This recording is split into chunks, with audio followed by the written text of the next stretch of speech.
germs, ladies, and some part of that Technicolor in between because it's that month again. Welcome back pretty to much. the Mehcast, and oh, what a motley crew we are. So, today, we're back with Skyward Sword.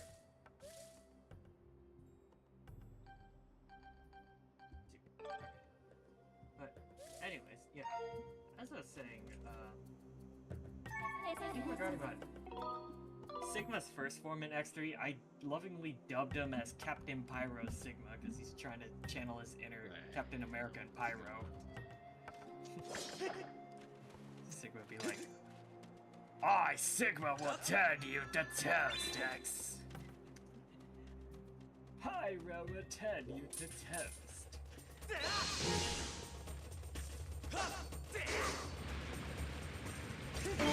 Second giant that's always the bane of my ever-growing existence. Nothing moves the blob.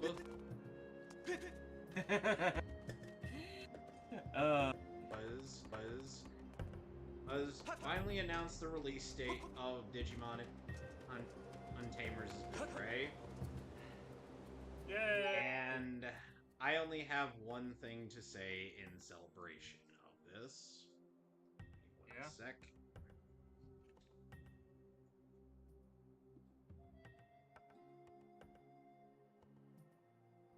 Yes! Yes! Yeah. Yeah, because if anybody's going to tell me how to celebrate this, it's going to be Mr. Dictator himself. And Bison. Of course! Or Vega if you're in Japan. Mm-hmm. Mr. Dominant Top Tier in Street Fighter 3 Champion Edition. Well, he's one of the bosses. Well, he has an exploit where you can pretty much make the game your bitch. As, I think Daigo even showcased that at one point. He was streaming the Street Fighter Anniversary Collection. 30th Anniversary Collection. I'm surprised he's still active. Yeah, he's still around, especially competing in Street Fighter 6, where I know he predominantly mains Akuma and a bit of Mai. I'm surprised he's not making Ken. I know he came on to Street Fighter 6 just to mess with Justin Wong. Yeah. Upset as they don't have upset as that Japanese players don't have a sense of humor. Yeah. I know he even Kaigo had streamed with one of the Hololive VTubers and he was chugging down instant noodles like as fast as he can, and he just looked so dead after he finished eating said noodles. Goddamn Kaigo, you mad lad. You poor mad lad. I respect you and I love you as a fighting game player, but holy shit. Never change, Daigo. Never change. Meanwhile, let's go, Justin! Even HyperX had to get in on the hype. I actually own some of their products. Have their keyboard is beautiful. Roving RGB lights.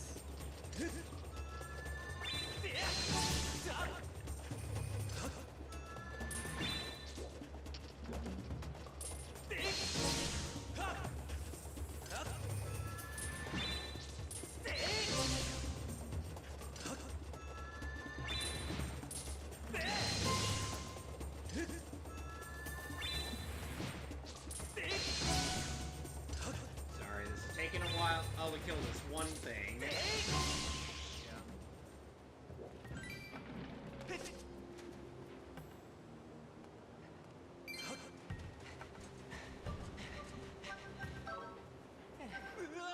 Ah, God damn it.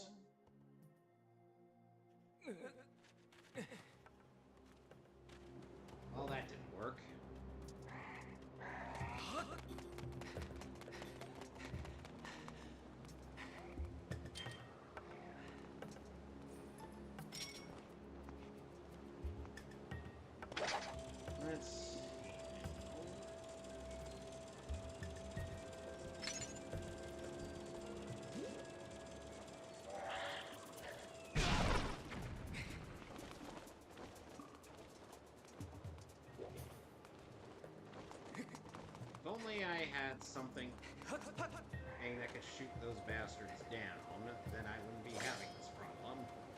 Yeah.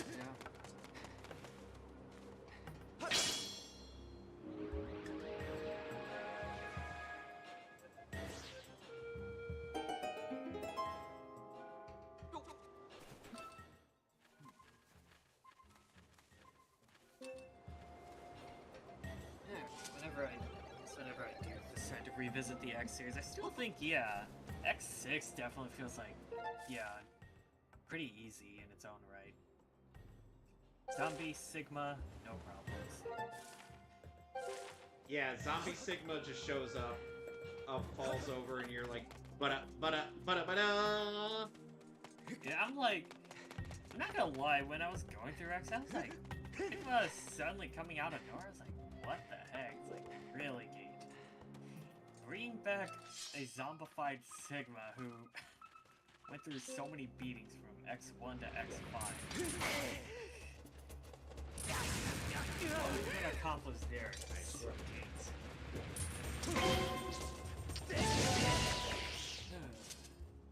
See? I swear, it's like...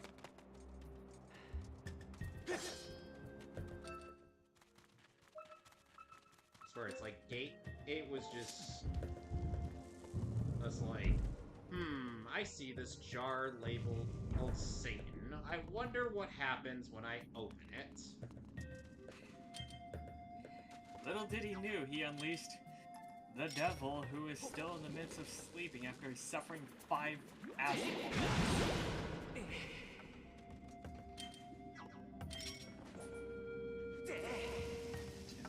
Get him up, Gates.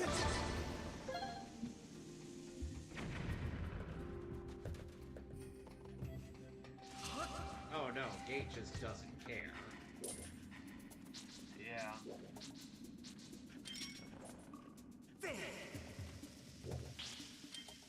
Oh yeah, and that's another thing with X6. Gate, very straightforward and easy to beat through. As he channels his inner golden member from Austin Powers. You see, X, I love gold! I love gold very much. I even took a bit of Zero's DNA.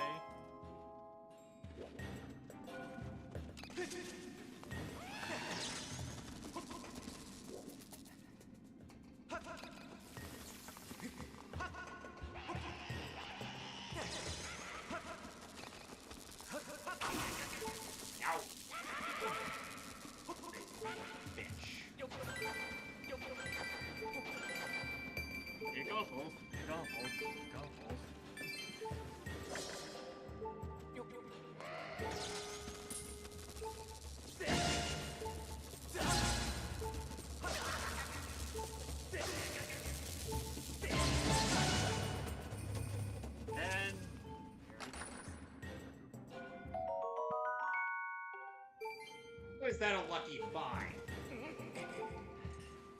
A dud find, I don't like it.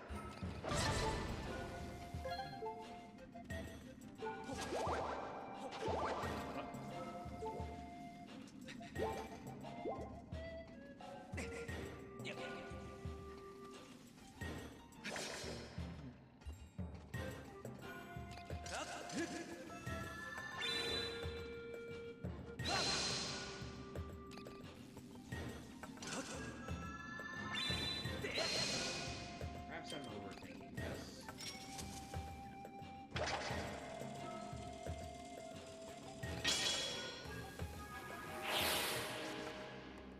That I was.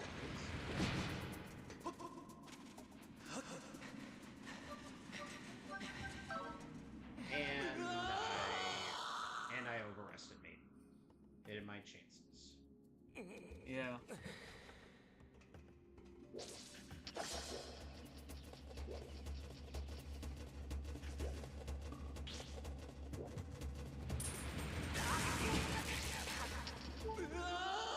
Seriously?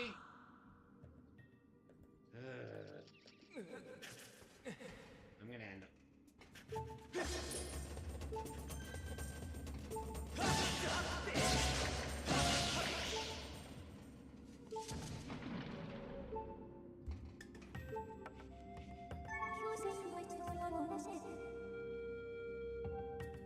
Yeah, I wish I could do that, but there's no recovery point.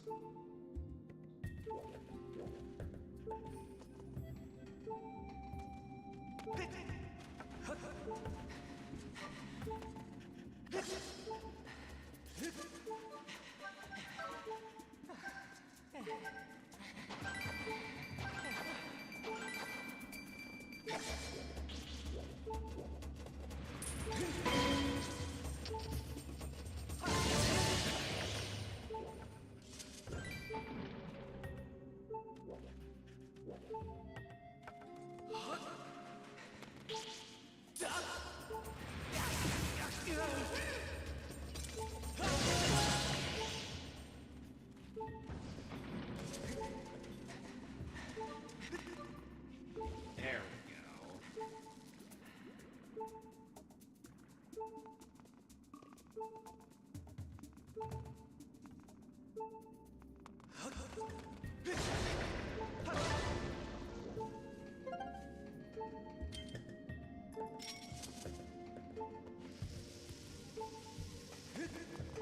Here.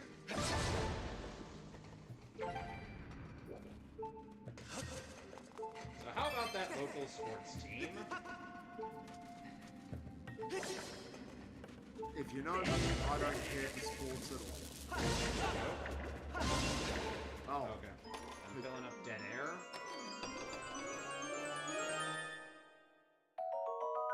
Oh, goody! I actually need some of this.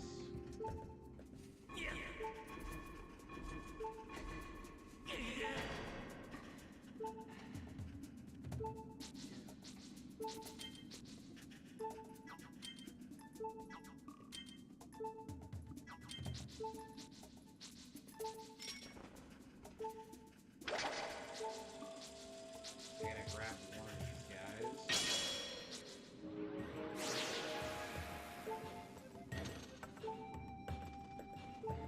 Let's see if I can get out of this.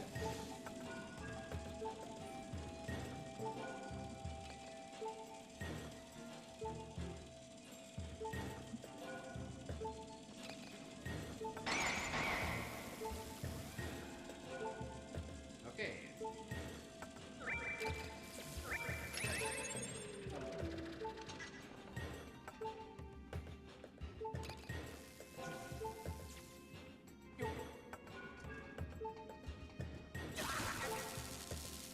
I...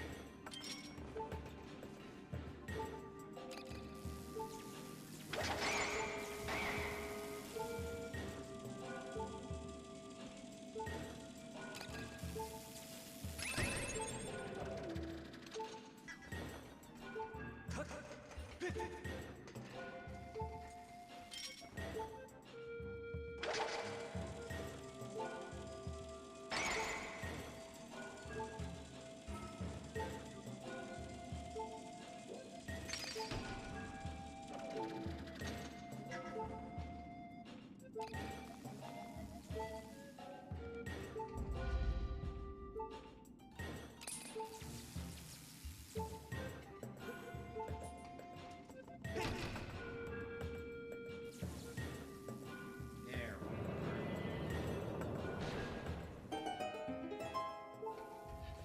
Okay, actually, there was something I forgot to mention when we did the Dark Card movie commentary, so... Yeah, apparently Kiko Inoue ended up temporarily filling in as Nurse Joy because Yuriko Yamaguchi was on a maternity leave at the time. that's Interesting. understandable.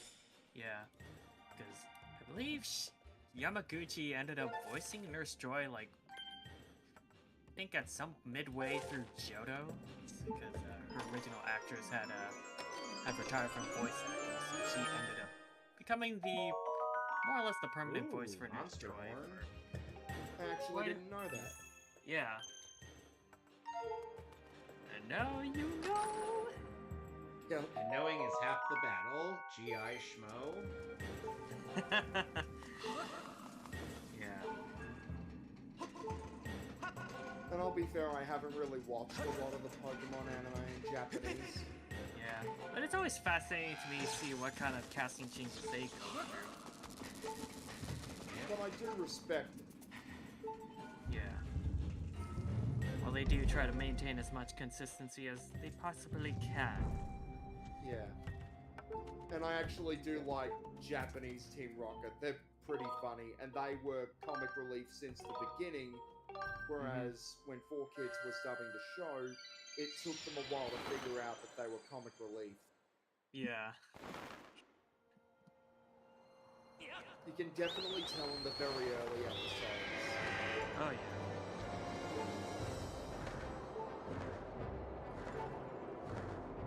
Going to find a place to sit out in the sky.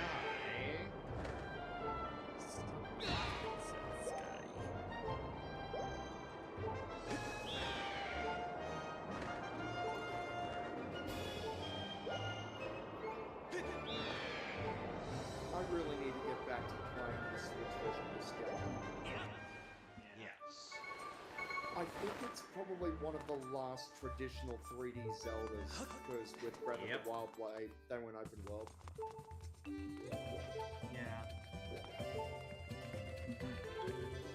And even though I've I only think played a after- bit of it, it's a good game, Skyward Sword. Yeah. Even though it does serve as sort of the whole origins of like before, you know, Hyrule was taken to the grounds. Yeah, because it's actually the very start of the timeline. Okay! Yeah, that's after the prequel manga that's shown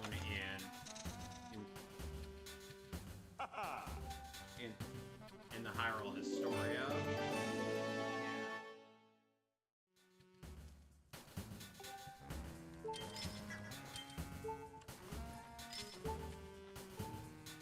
Oh yeah!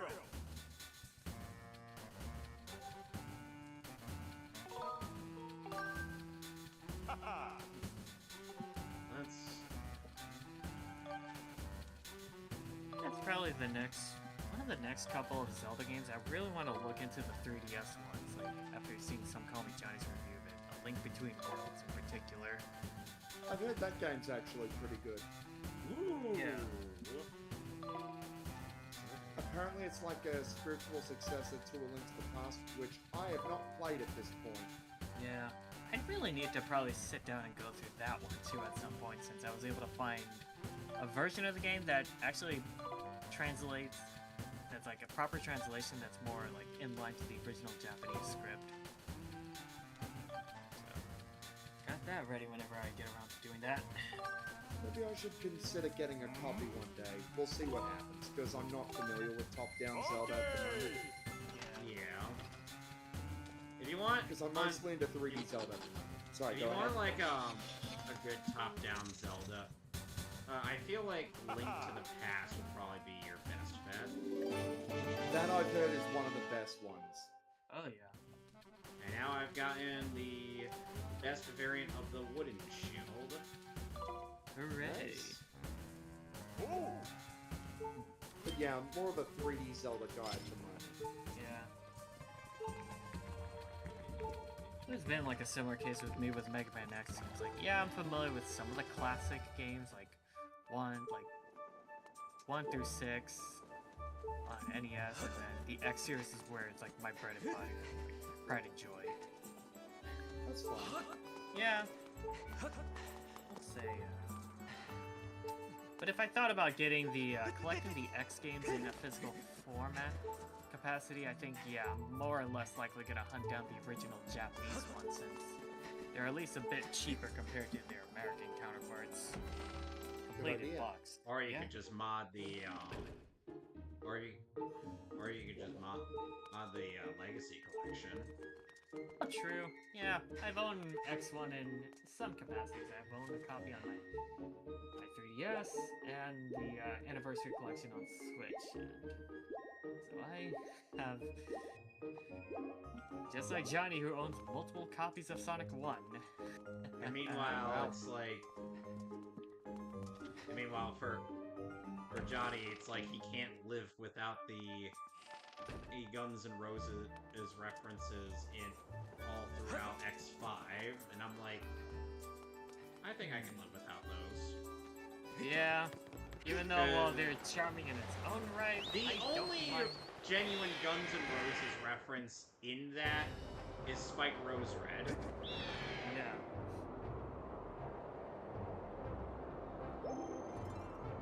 Otherwise,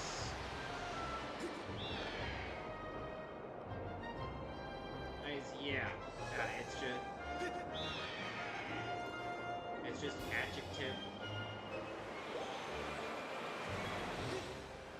Oh, yeah. Just adjective animal.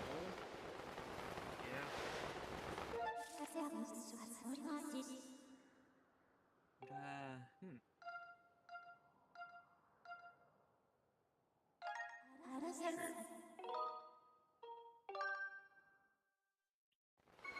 But yeah, I know, I think we had this, I mentioned this off stream, but how the next two Pokemon movies we're looking at for Pokemon, I did say it's basically an X5 and X6 situation all over again. In terms of how It's they were basically released. like a trilogy. Well, more so how they were released in the States as opposed to Japan. Like, so movie 11 came out on February 13th, 2009, but when we get to Arceus, November 20th of that same year. And I have not watched those movies in full at this point. Yep. So I I'll be in remember unfamiliar territory. Sorry, go ahead. I remember catching these back when they aired on Cartoon Network.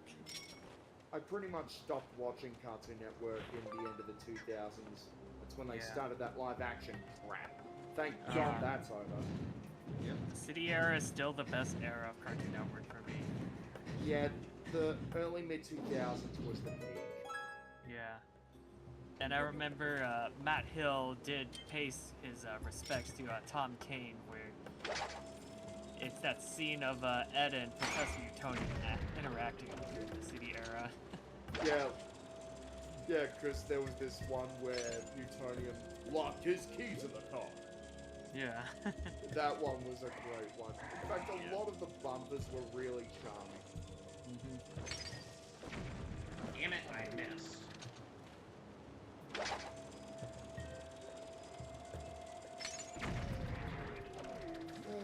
Cartoon Network, we used to be a good channel. Yeah. Then you decided, no, we didn't like doing that anymore. Then you decided to have live-action programming, which was a big mistake, and now it's just nothing but Teen Titans Go. They're like, you want cartoons? Well, you get Teen Titans Go instead. Teen Titans Go 24/7. No! And it's basically a monkey's paw effect. Fans wanted more Teen Titans, they ended up with Teen Titans Go.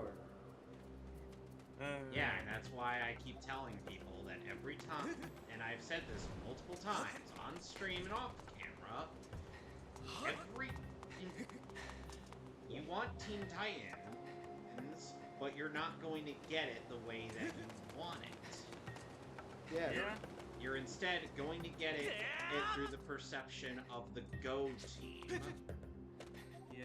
not the people who worked on it.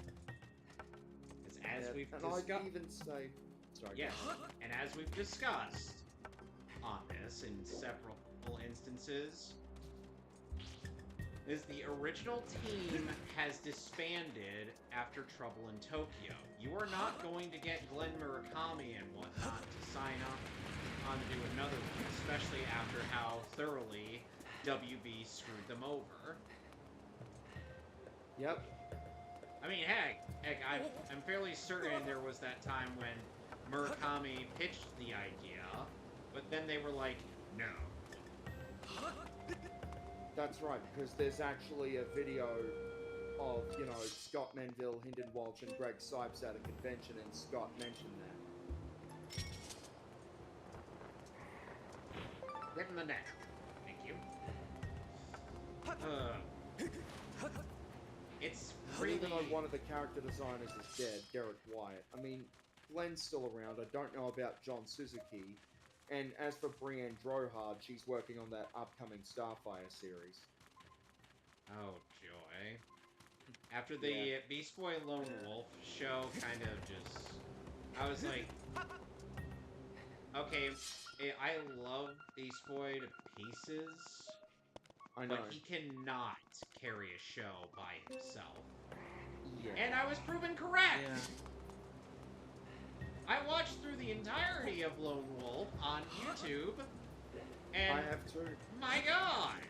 It sucks! The art style is a turn-off. Yeah, the art style is literally that stupid bean mouth nonsense. Yeah. Oh. That people have I hated thought it was since. okay, but it wasn't perfect.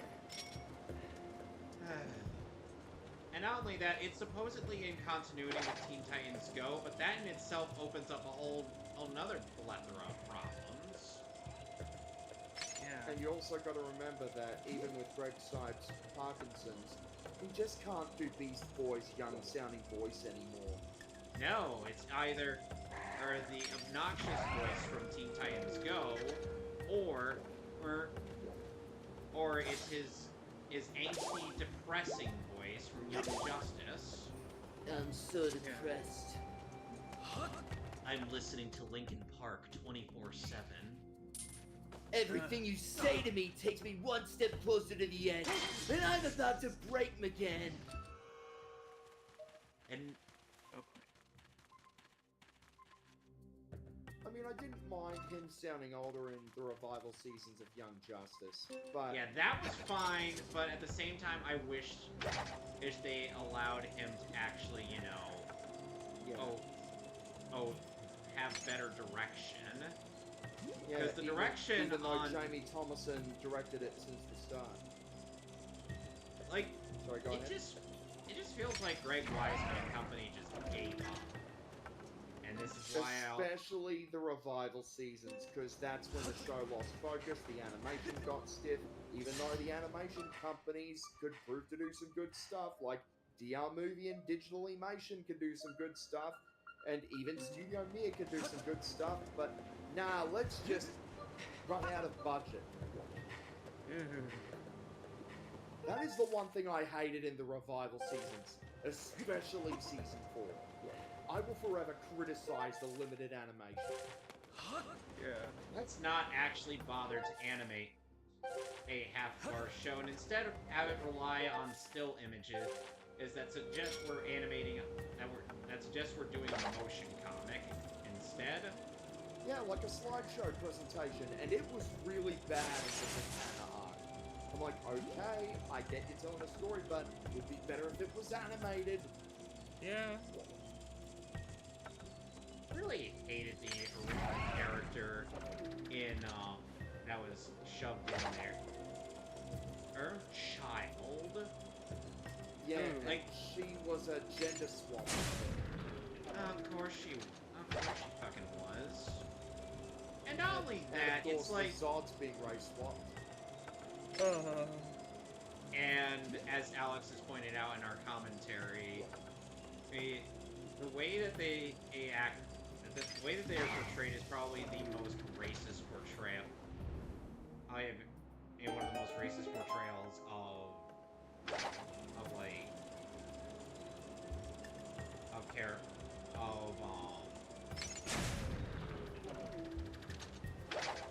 just people in general. And I just hated what they did to Violet. Now, let's just make her non-binary. I get she's a mother box, but come on. She literally has the flag on her suit. In that one episode, yes. And we're not going to do anything with Brione or the Infinitors. Nah, we're just not going to do anything with it. This is why people don't like Young Justice after a while, because they lose focus. Yes, There's- and you can tell in seasons 3 and 4, the focus was gone. Yeah, they Not just even pretty just not even just So- season in 3 and 4, but also in season 2 as well. Yeah, because it was focused more on the plot and not much the characters, unless your name is Blue Beetle, Impulse, or basically the Reach.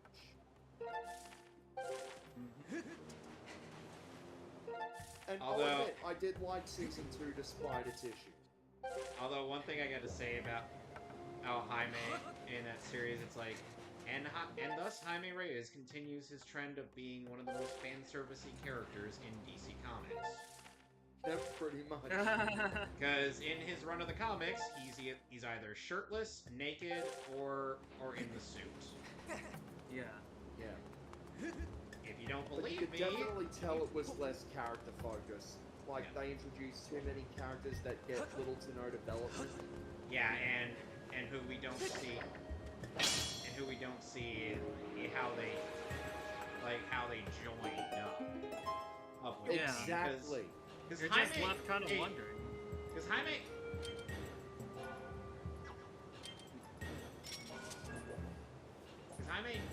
joining the because there is the tie-in comics that explains how Jaime joined the team, but those comics are canon adjacent because Greg Weisman and just I have to It say, kind of feels like he lost his touch. Yeah. well, That's not sad. even that, but it's like the more you look into Young Justice, the more it just the worse it gets. Like not even just the revival seasons. It just shows that they probably had never had the plot to begin with. Yeah, it's like, okay, cool, you have all these characters you've established, but where's that plot? Yeah. Though, I would say Season 1 is the most character-driven. The only team member I didn't care for was Rocket. That's because she was Who thrown are you in. and why She should was- I care? Yeah, all she is just sidekick to Tony Todd's character. Yeah, pretty much. Oh, you guys are my inspiration. I'm sorry. Why are you here? We don't even know you that well. Yeah, seriously.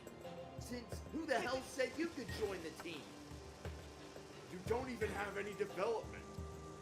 Let's give her a chance. They attempted to break that with her arc, but she doesn't even get at a real arc. I mean, it's not even focused on her, it's mostly New Genesis, and of course, your old nemesis. A certain bug person who speaks in third person a lot.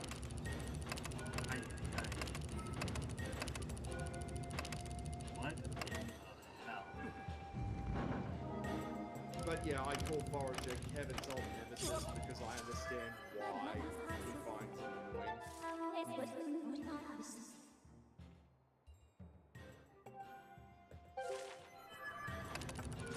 But hey, it gave Jason Spizak an excuse to stay on. Yeah. Yep. Even though he's not playing the goat. Yeah, not playing the best Flash, or Kid Flash in that case. And the worst part is that the way they treated Wally in Season 2, it was basically Yeah, like in Bloodlines. Go ahead and laugh me. I'm used to it. Aw, come on!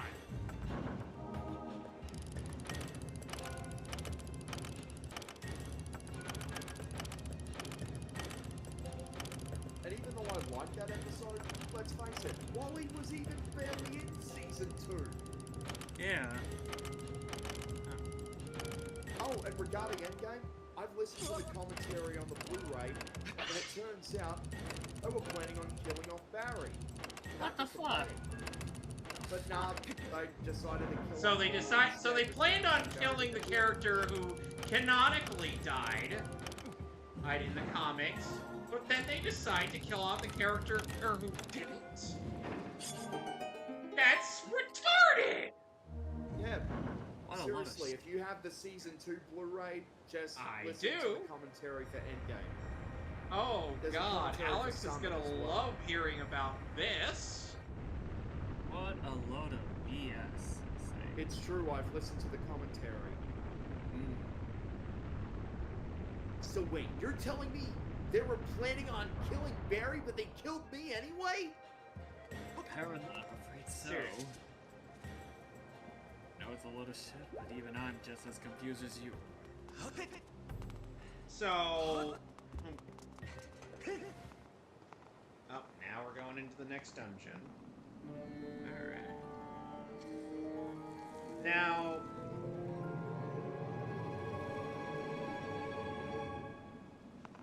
I think later down the line, when I get more... when I get more access to stuff, that'll probably be when I get some side questing done.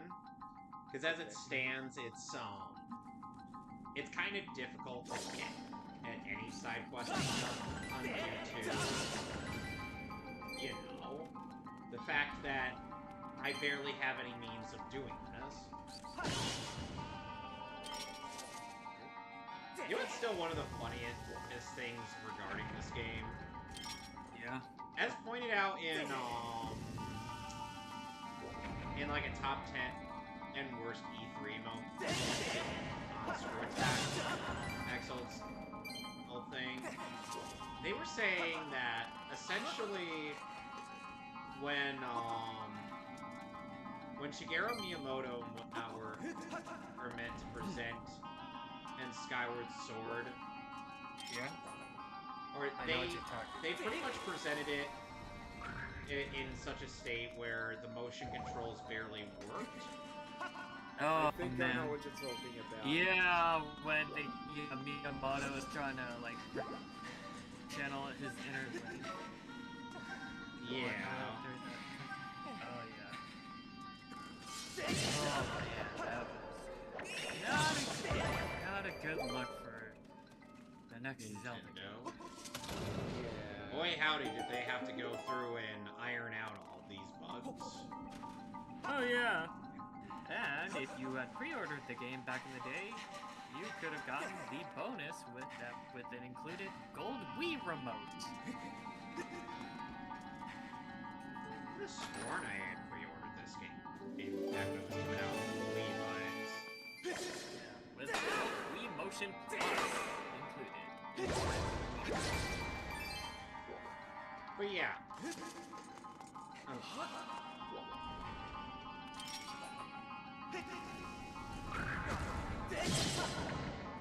Kind of wanted Zelda to go in the direction that was presented in this game in particular, or in terms of like the designs and whatnot, but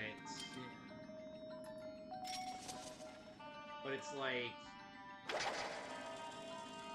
like they decided that even though this game was a massive success, Somehow. not somehow. No, it's Yeah. Zelda. Yeah. Like,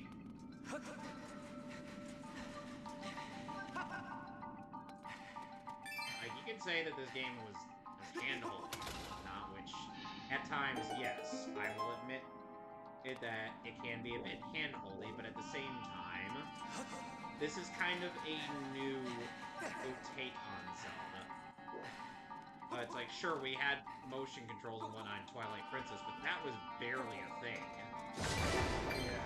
This was going to be taking in the direction of, what if we took the motion controls, but made that the star of the show?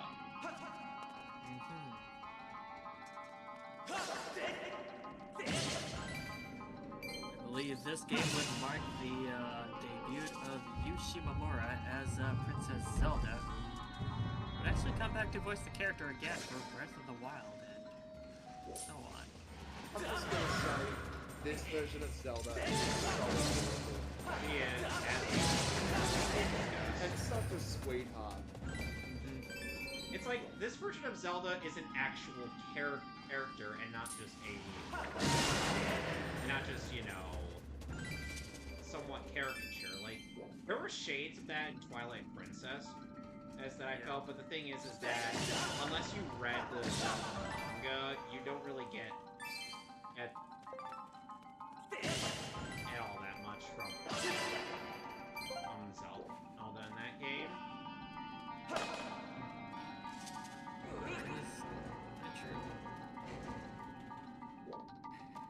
Well, I do appreciate them at least trying to flesh out Zelda as a character. Yeah. And you can tell she really likes Link in this game. Yep.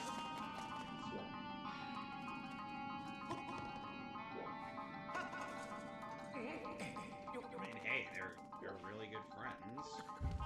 Yeah. It's just she doesn't know until after Impa told her that she was the spirit of Hylia, the goddess.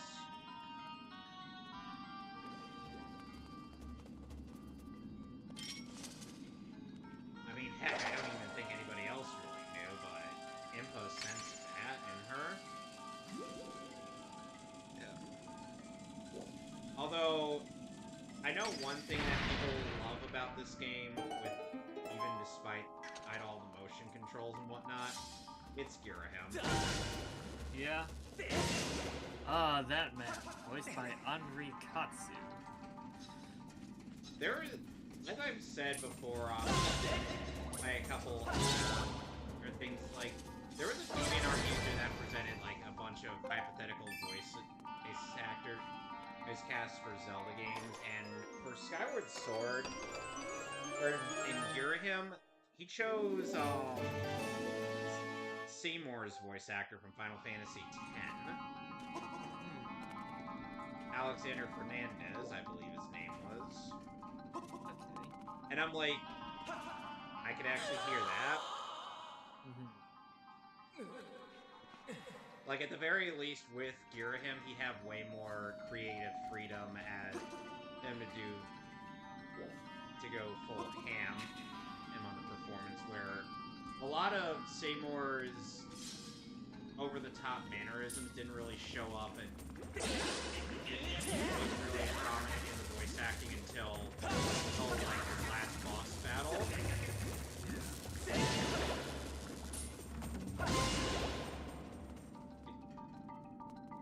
And yet, yes, I do have to say that Final Fantasy X's plot is not as stupid as Spoonie's review made it out to be. Because the way that his review came off in that, and especially after watching a playthrough of Final Fantasy X, I'm like, dude, have you even really played the game with your eyes open? Or without covering your ears? Because I get Tidus isn't exactly the,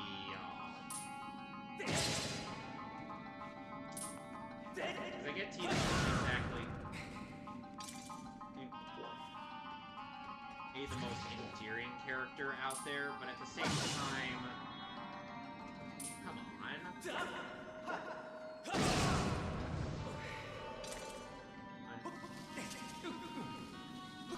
The reason he suggests that, of course, Auron is the main character, or just because he likes Auron better, but the thing is that Auron himself already had his story.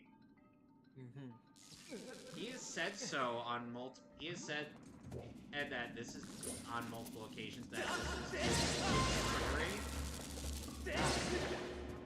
Because his tale already happened. It already came and went. He had his shot, he shot, and he blew. The whole reason... The whole reason behind Auron being so intentionally vague is because of the fact that otherwise Tidus and Yuna wouldn't believe him. Because they wouldn't... Because they're so... Because Yuna especially is entrenched in the teachings of Yevon, and that she would actually...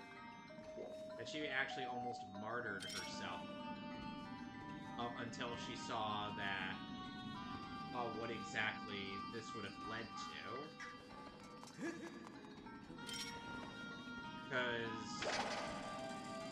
Because until they went to the far plains and saw Auron inject and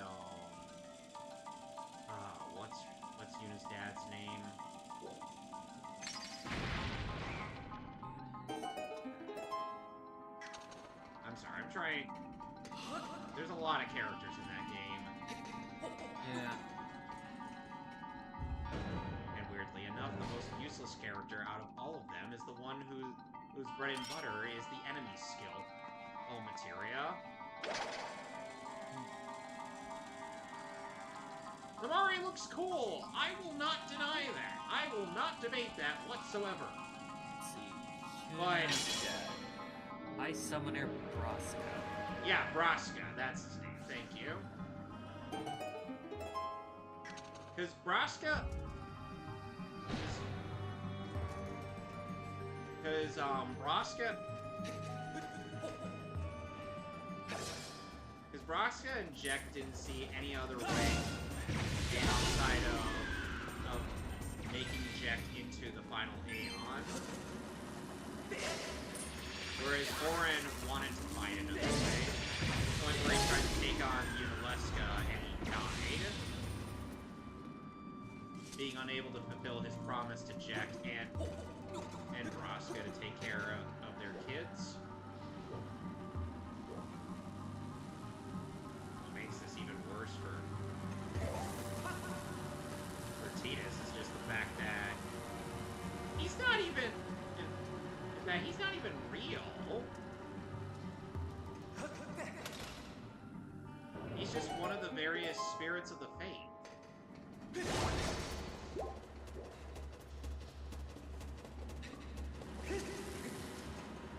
That in itself is already quite tragic. Unlink Hun with the speed of penguins. You just hear Link shouting at the top of his lungs like he's Kenshiro. There's an abridgment in Fist of the North Star called Dove of the North Star where you just hear there's a lot Kenshiro just mostly hungry.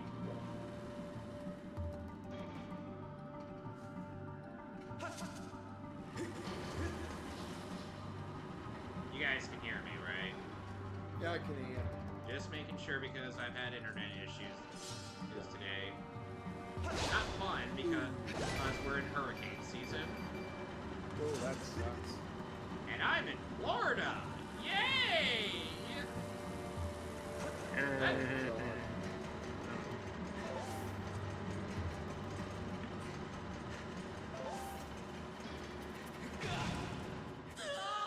Oh, I do have to say, that the one time when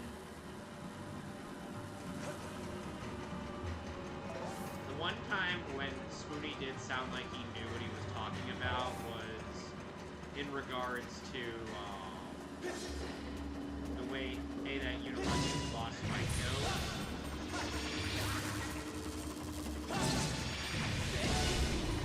Because it kind of goes like a Shin Megami Tensei boss. Which, in case you don't know the average Shin Megami Tensei boss, you have to abide, unless you're obscenely overpowered, you have to abide by their rules, otherwise you're just dead.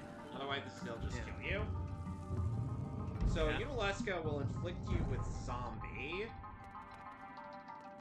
Ew. Which that's always fun.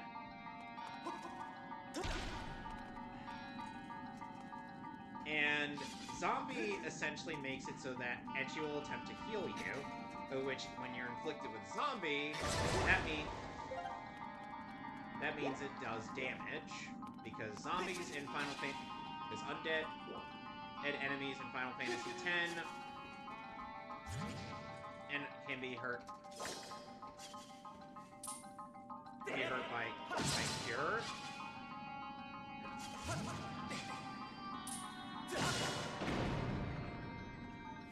And yeah, you have to actually let her do this to you, otherwise at some point, and to quote Spoony's review on that, she will get mad and attempt to kill you with the power of rock by summoning Megadeath.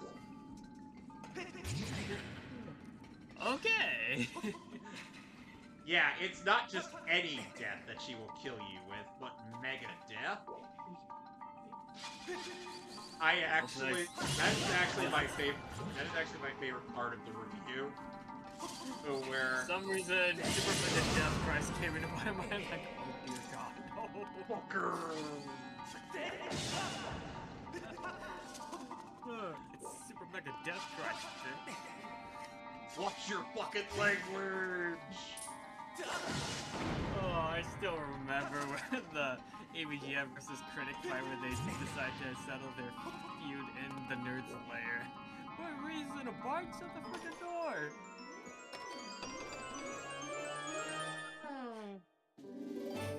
It's still nice to know that Doug and James Rolfe are still class acts. Yeah.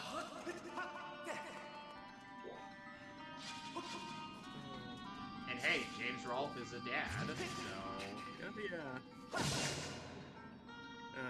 so kudos to him.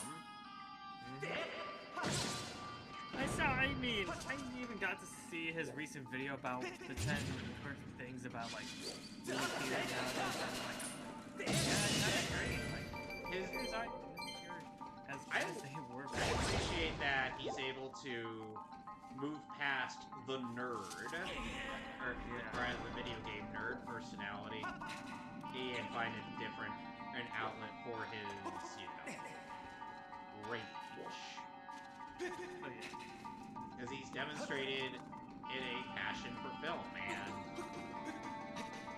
it's to the point where I can't help but applaud his decision in not wanting to see the reboot Ghostbusters, because he figured the only winning move is not to play the game. Yeah. He's like, you know what? I'm not gonna give them my money, so screw it. And it ultimately did prove to be the winning move. Yeah. He made his point loud and Oh no! What the? No! Fudge! Him!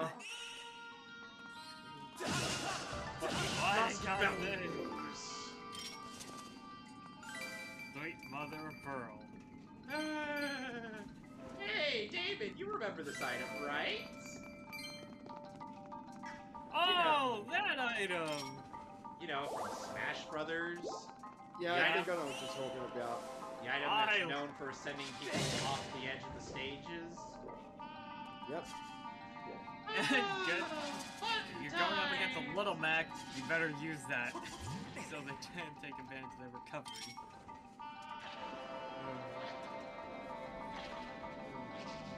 And for once, I don't have to risk hitting.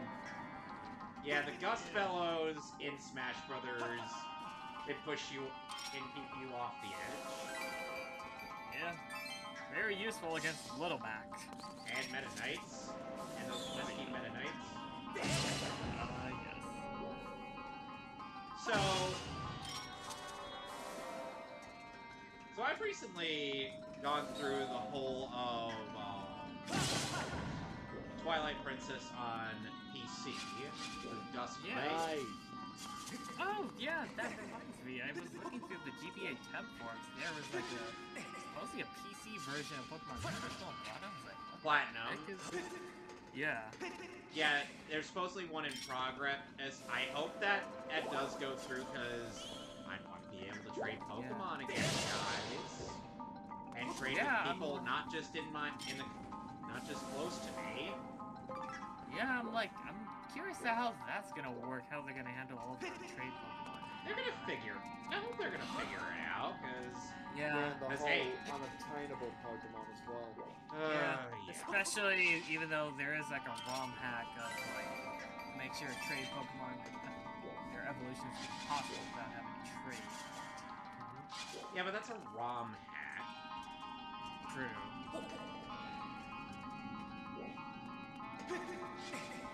So yeah. Now the thing is,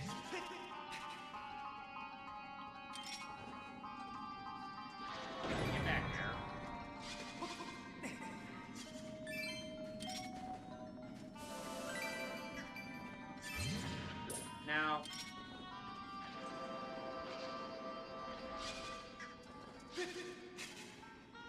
Now, one of the contentions I have with certain people on their opinions, especially on this game, being like one ensign of Aaron's, is that he acts all elite about Zelda, but then he acts all elitist about 3D Zelda, and then it acts like it's either the most, it's either one that actively tries his patience, or it's just too easy. Yeah. And then he goes, and then in his sequelitis about Ocarina of Time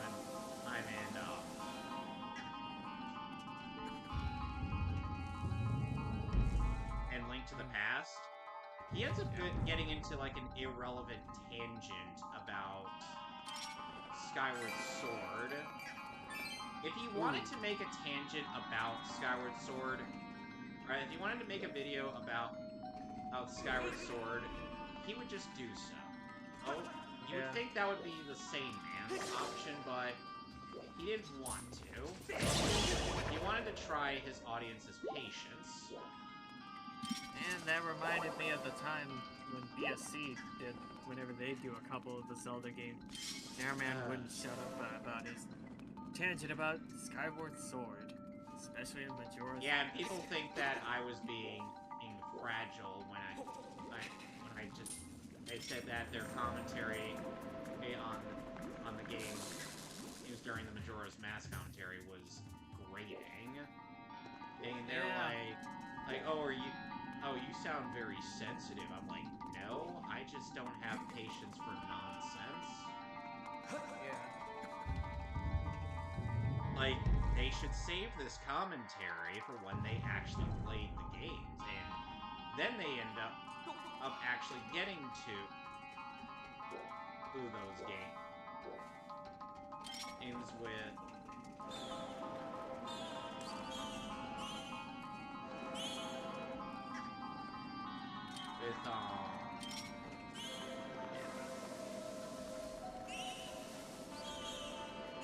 stuff like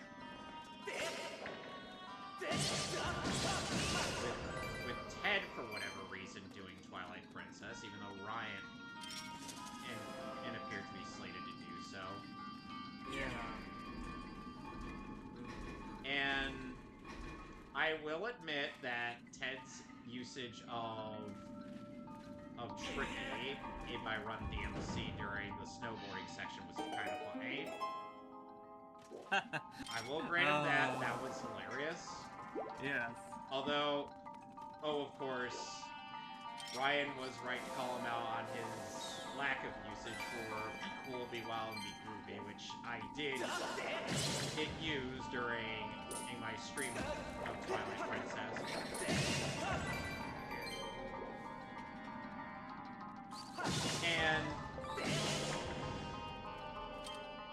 And then Ted's like, other video games exist, god damn it. I'm like, no they don't. Uh-huh. Hear about that, Ted? I say as I so painfully obviously jest. And then of course it's like, and it's so weird seeing Ryan go through the Pokemon stuff. Platinum is where I kind of drew the line. Yeah, and Lewis, honestly, your attempt at commentary on people with Cyrus's level of nihilism just tells me how little you really understand. Yeah, especially when I think people back in the day gave him flack when they did one of the Evangelion commentaries back in the day. Yeah, they did Death and Rebirth and End of Ava, and the first two Rebuild films. Yep. The rebuild McFarlane. Mike McFarlane got to handle those, and cast changes something better, and but I don't see a whole lot of worse. I don't see a whole lot of the worst, because Brina Palencia is definitely a step up from Winley. that is true. And Especially after the dubbing brothers took over for that for some ungodly reason. I'm like, the Dubbing Brothers version to me just feels like a step back. It really does. Yeah. Like, Shit step. like you could, like. And that's the one thing for, in case people, or the viewers are wondering, yes, the only returning actors from both dubs are Spike Spencer, Allison Keith, and John Swasey. Well, actually, I think Tiffany Grant reprised. That's it. Yeah. But yeah, they got most of the actors from the old dub of Ava.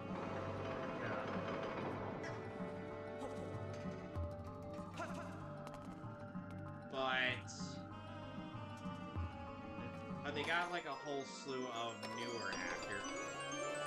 And some of them are either old or returning.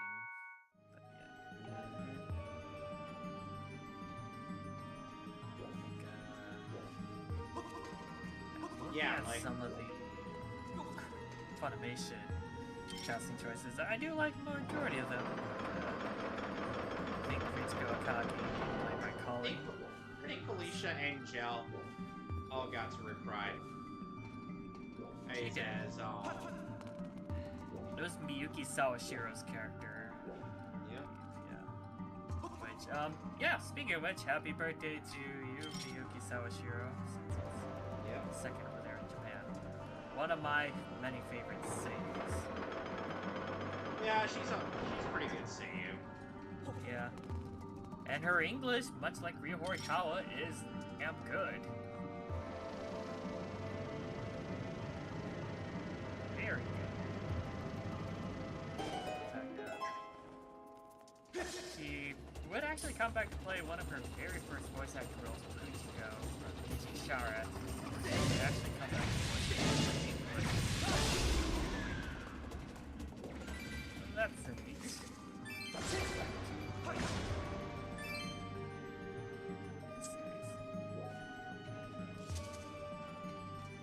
Going down the ladder. So yeah.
know...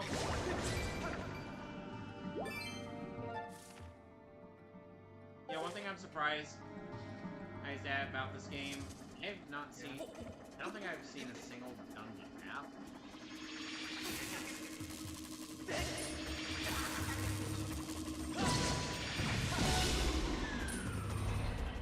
So I could just be missing something.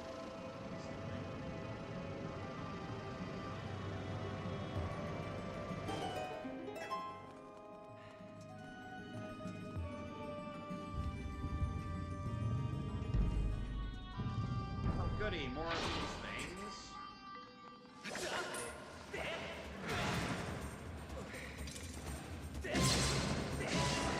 Sail West. On the very least. I don't need to kill all. I don't need to take out all 3 heads at the same time. Alright. Okay, let's see. Boy, Sail. howdy, am I finding some red rupees pretty easy in this game. Hooray. See, Rebirth of now Souls. these are the lucky finds I would expect in treasure chests, not just dropped from a random enemy. What the heck, game? Indeed!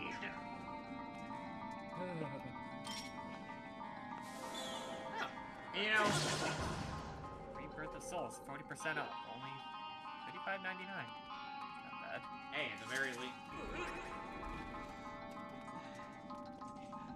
I think one of my favorite clips I've ever seen of Rebirth of Souls on YouTube was this one where it's Yuhabaha versus Renji, and Renji tries to unleash Higa Zeko on the Mustache King, but then, and because the video is sped up and as is the audio, you just hear him go, "Oh, I have seen the future.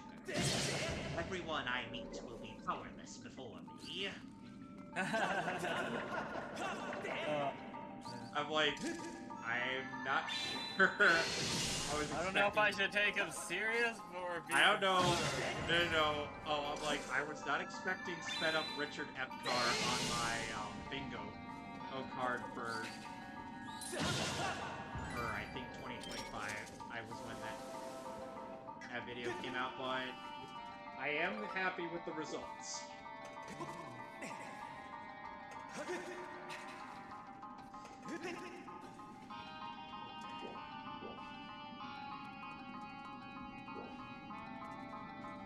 And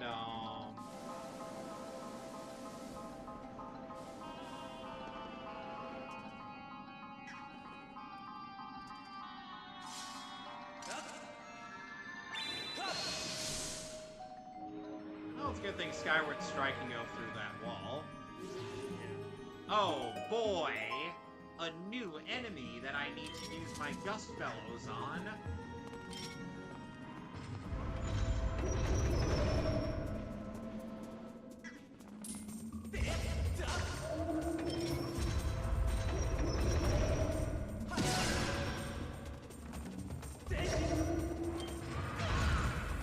Ow.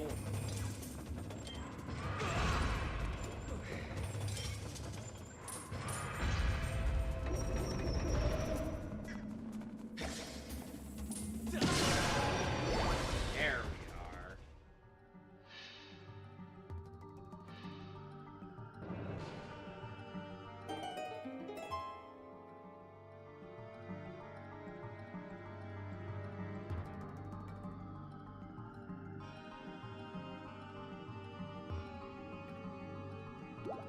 So yeah.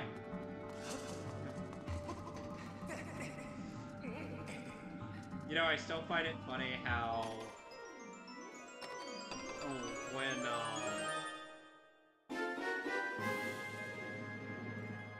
oh, never mind. I found dungeon map. Ah, there we go. It took a while to get there.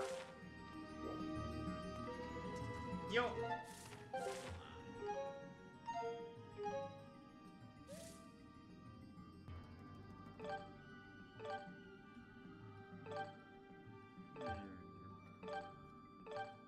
You know, I think maybe it's not...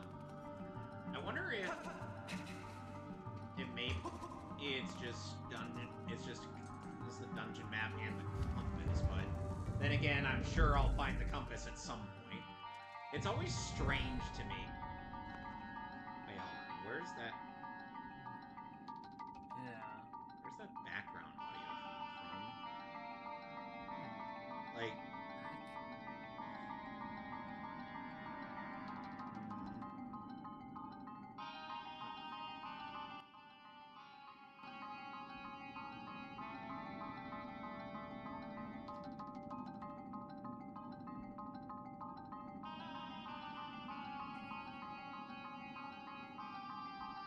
Well, anyway...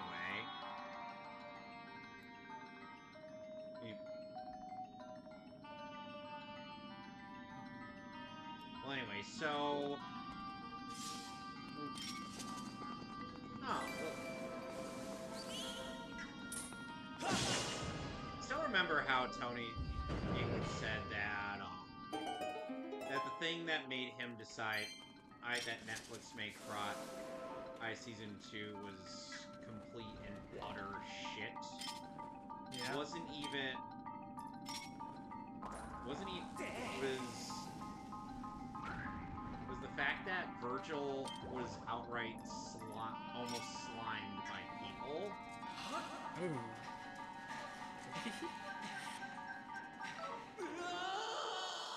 Okay, I overestimated myself again.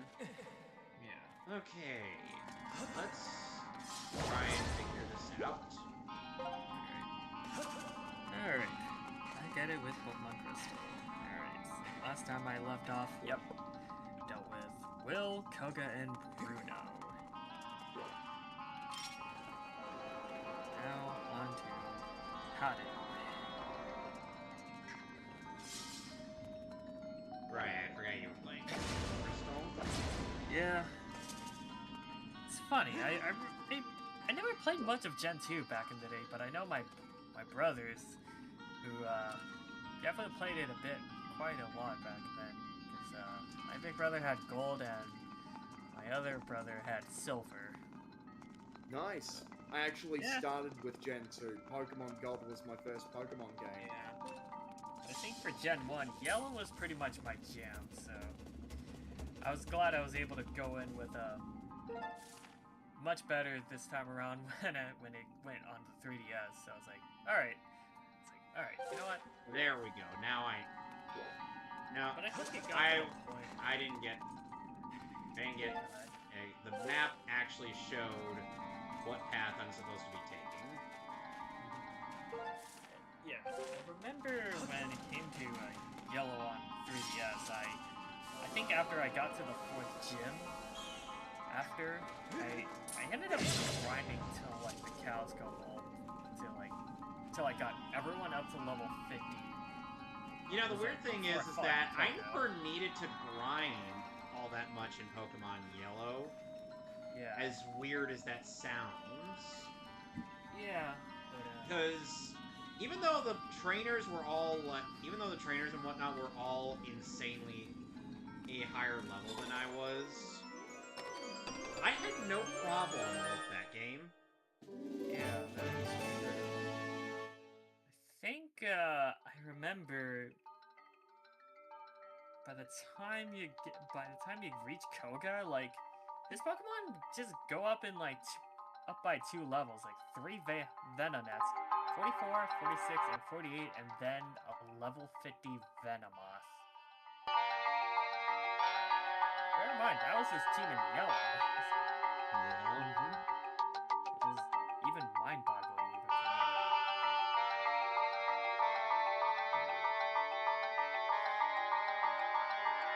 But there's no denying how broken Gen 1 was. But at least it was somewhat fun if you understood the mechanics.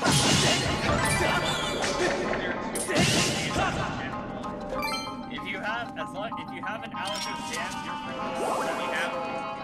Dabra, Alakazam,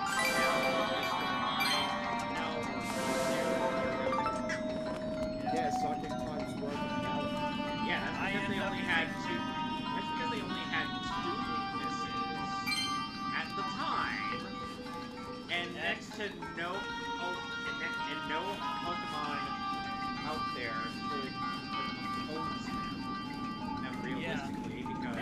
special stat was insanely high, as was your speed, and ghost types were physical.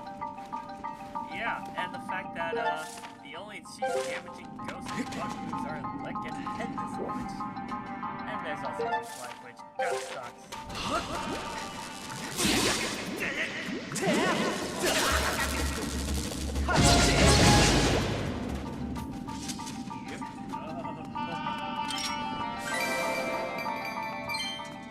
Ghost type, and again, because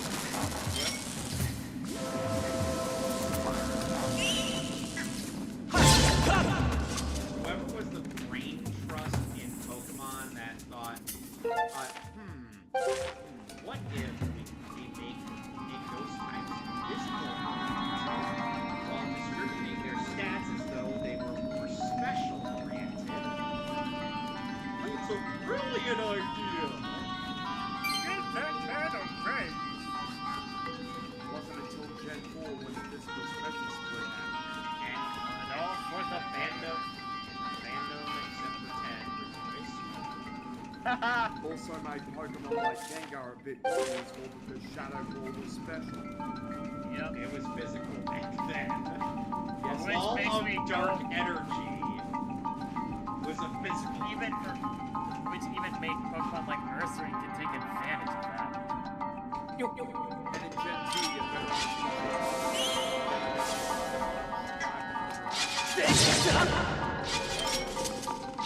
My favorite joke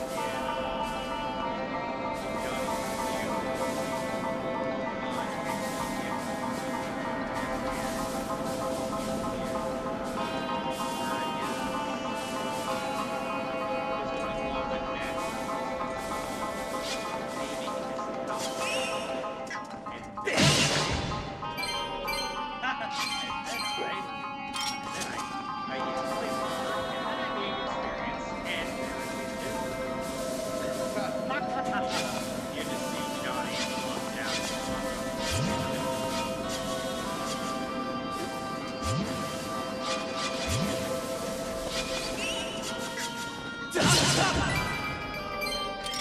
I am glad that it is on Switch. But I do wish they would give us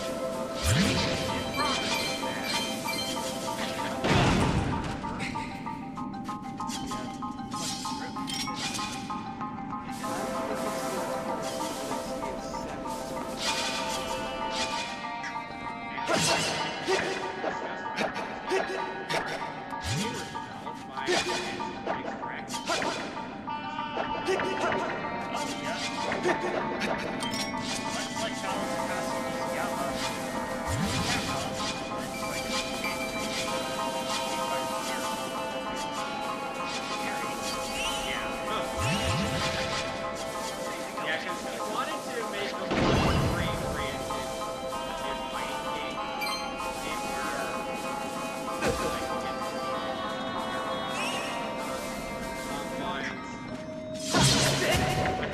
where Which makes it Hiroshi Matsuda like, hey, since, Capcom,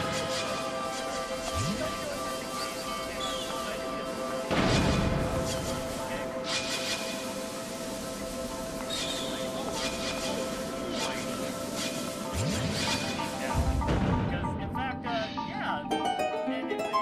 the title screen was the original Fighter. The other one's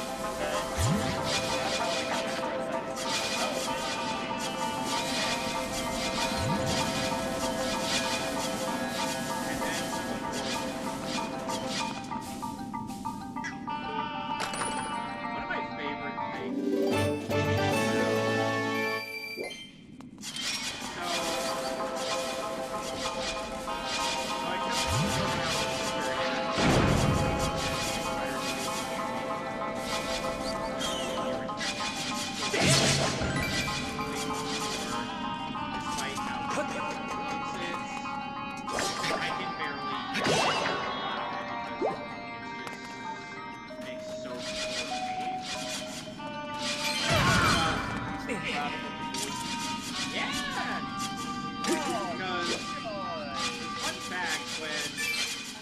when you hear Vega shout at something, or after she ruined his face,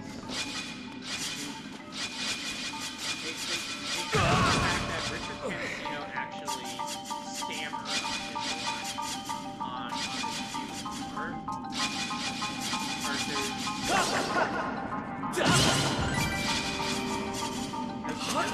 how badly KMFDM's intro was released in there. Or you hear it as though it were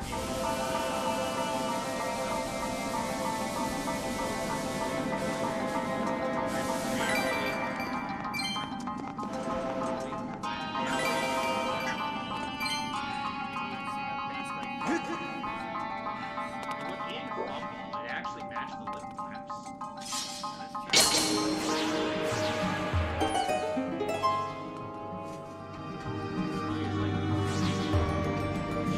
Shall make you suffer!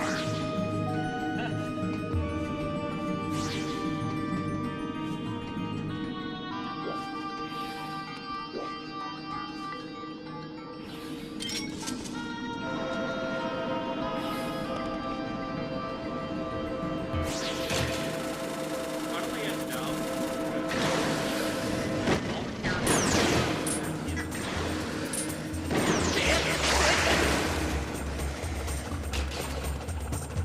the characters you and I asked my older sister,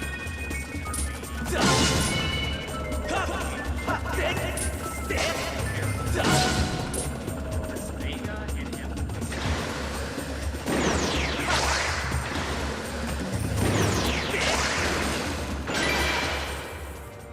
Final boss.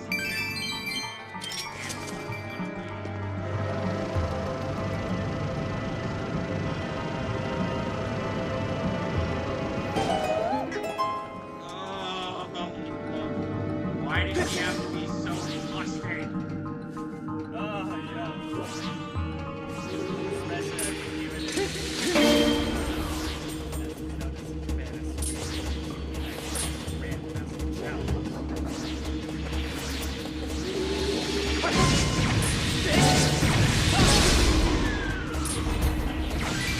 Why did the Japanese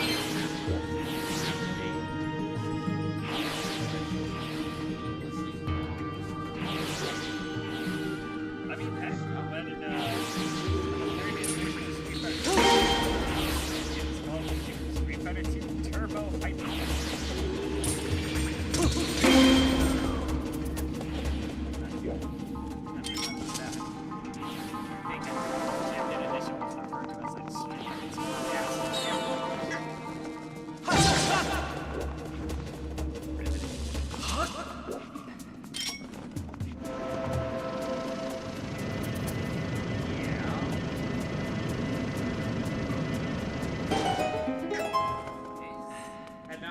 And the thing is that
regarding how the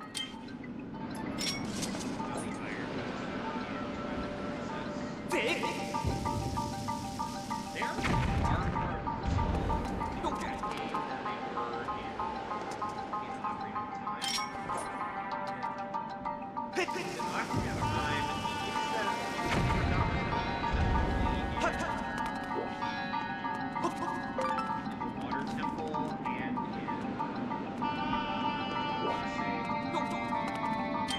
in parts of the Shadow Temple.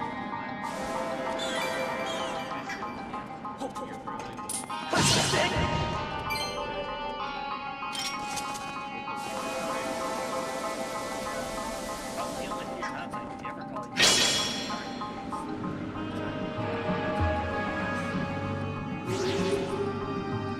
Meanwhile, in Twilight Princess, you not only use them for the but you also end up using them.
It's not like Zelda has had a history of recycling scenes in the game. Oh, wait. How often have you heard Ocarina of Time Miracle?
God, Ernie.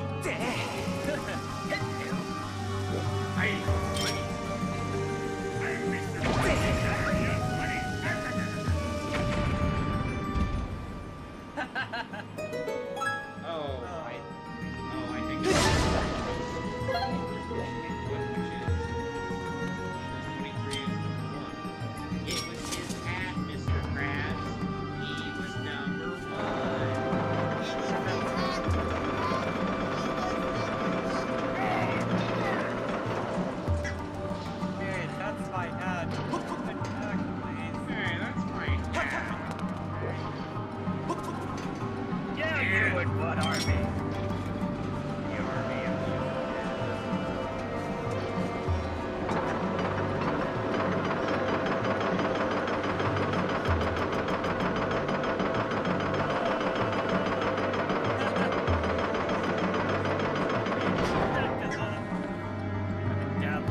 It's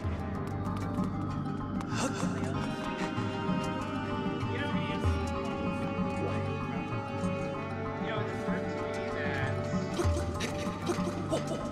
that in other Zelda games, you can go through the entire dungeon and get to the boss door and then be like, okay, alright, we'll do that.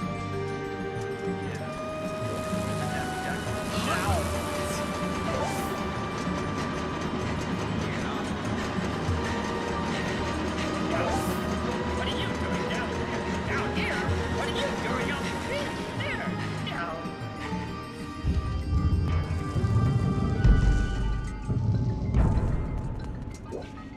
Yeah, so...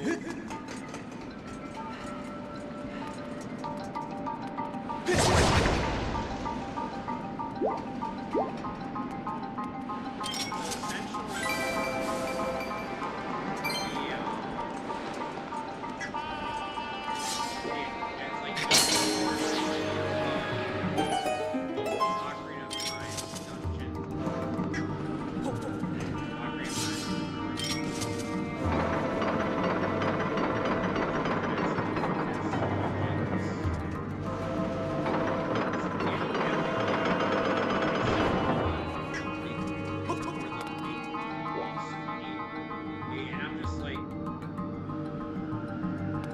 what the hell? Now,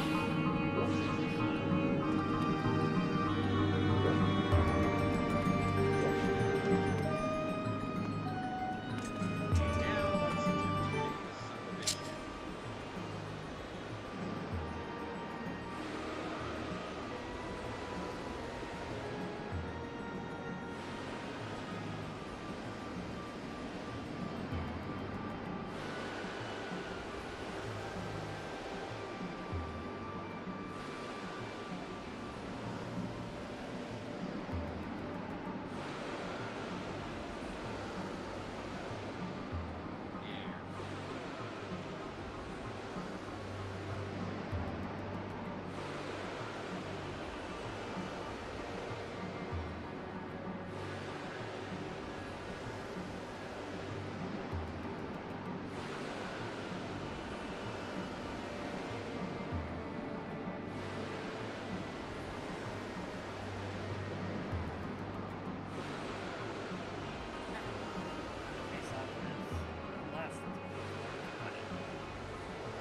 Oh god.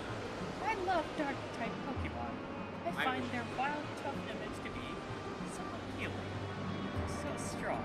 Oh You god. can just try to entertain. Oh Let's god. go. She wants to see the manager.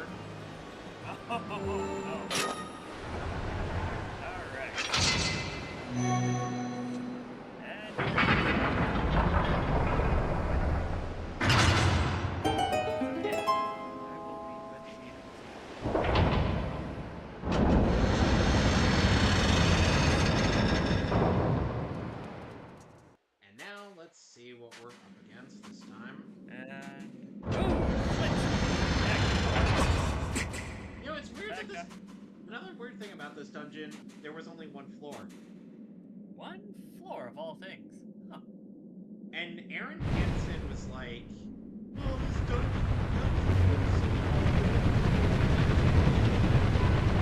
We were like,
Which, by the way, Hooray. in Smash Brothers, and then later in that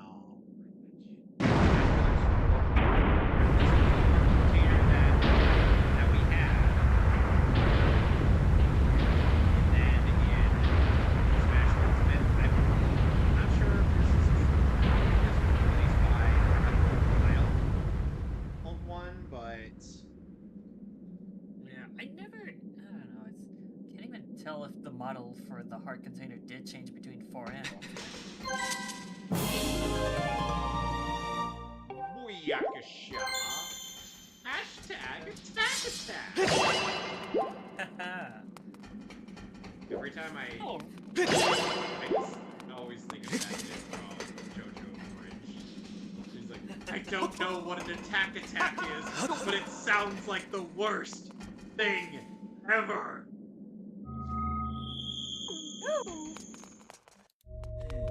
Oh, right, and other surprising news, over the weekend, both Xander Mobus and JYV got to meet with Jun Fukuyama. Two talented actors and one outright bully. Yep. And no, I'm not saying that because he just bullied some random. Oh, it was like because apparently, as I've been told before, as apparently people somehow thought that women are somehow lying.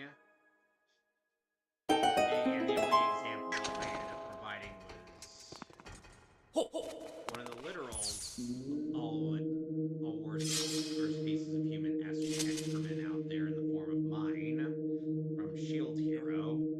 Of course, they were like, Feyamata was like, oh, don't use mine as an example.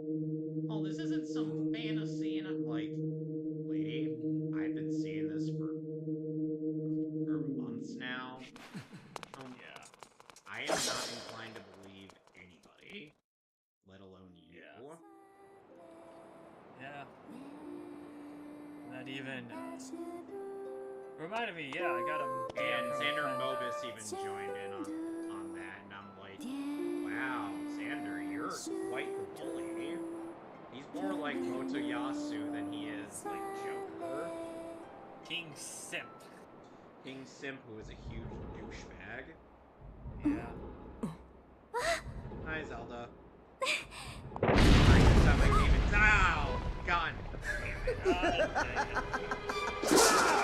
Incoming cam.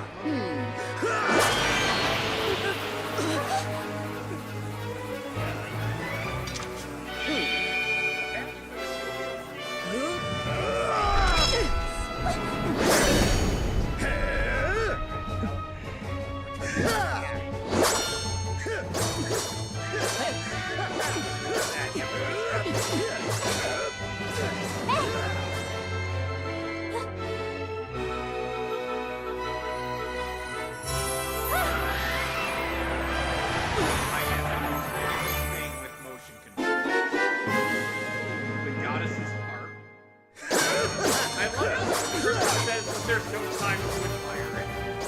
God damn it! Sorry.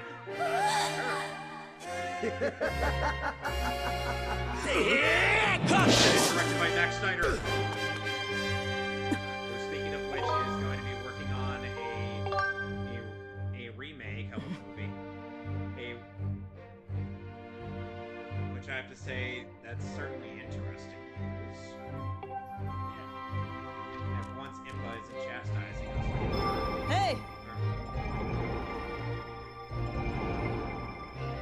Yeah, and they're collaborating with John Carpenter for a remake, make a Escape from New York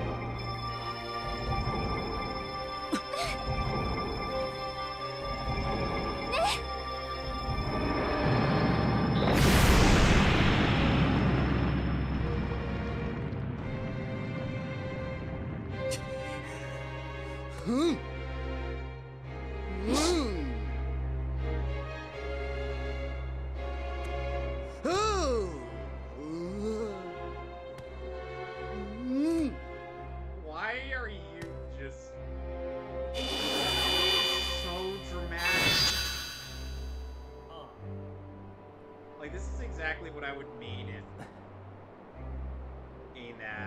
Alexander Fernandez would probably even just be able to go full ham with this character.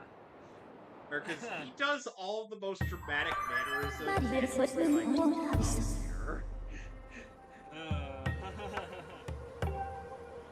I thought Just we wondering.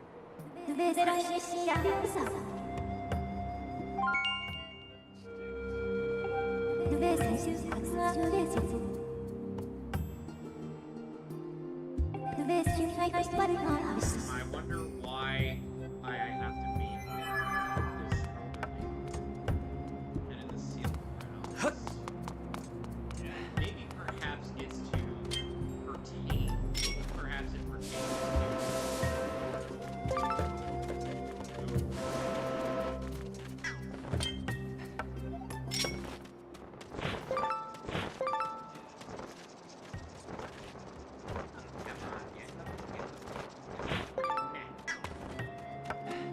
Alright.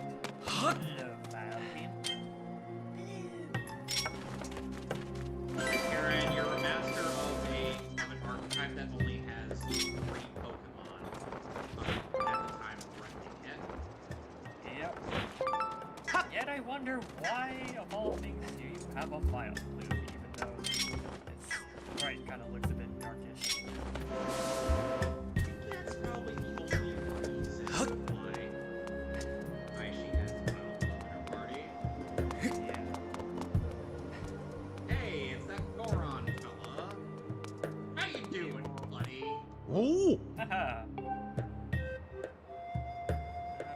Nice. Ah, one of her main threats. Hello, Gengar. Who is not even in a dark type, he is a ghost. Yeah. See, honestly, this is kind of why Agatha shouldn't have been like a master of ghost type since She's more, as Matt describes it, more a master of poison. like seriously, you have Arbok, Golbat, Yeah. and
We've all seen that gif. Yep. Bruce, why did you follow me? What the heck? Even Link is like, what the fuck? Bloodred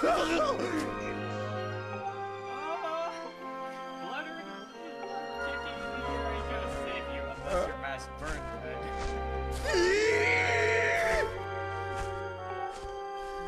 Wonder what exactly had descended from Bruce after her Skyward Sword out of curiosity, because he started his character development.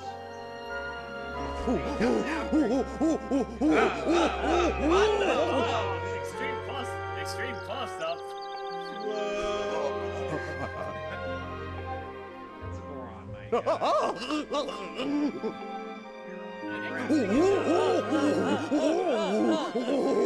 Played by a actual VA who was involved in Street Fighter 4. Kenji Takahashi, who played Abel.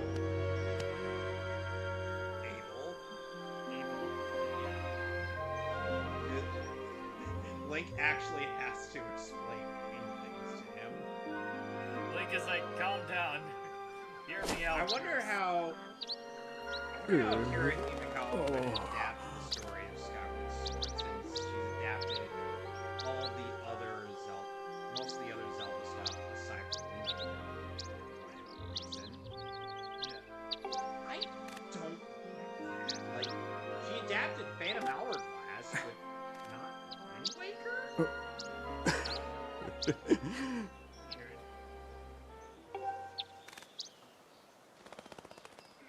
And this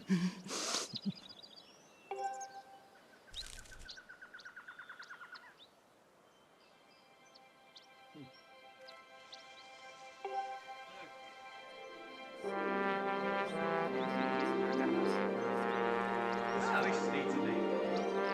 Yeah, the name fitting this rugged adventurous world. From now on, we'll call it.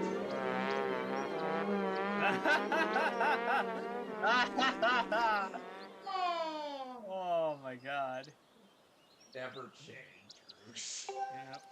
Never change. Yep. Okay.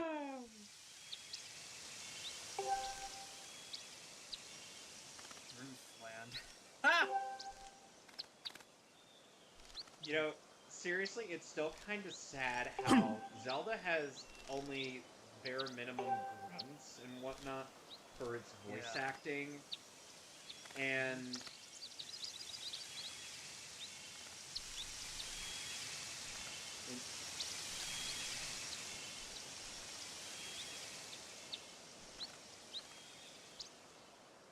yet, both Twilight Princess and this game have better facial animation than the whole of Kingdom Hearts, up till 3. Yep. Okay, I'm looking up Kenji Takahashi. Oh, okay, he was Piston Honda in the Punch-Out game on Wii.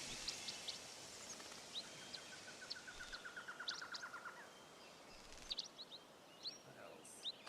Young in The Last Remnants. Okay, Tenchi Muyo War and Geminar as Cliff Cleese and Nao Flan.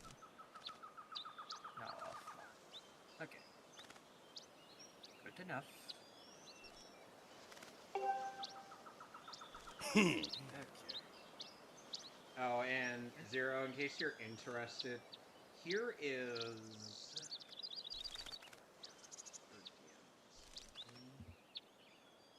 Here is what one user on DeviantArt had for, like, the whole of Voicecast for Skyward Sword. Okay. The most unfortunately, we can't have one of them because... Unfortunately, we can't have a few of them because of recent deaths. Yeah. Like Ipora, he casted Tom Kane. Ouch. Yeah.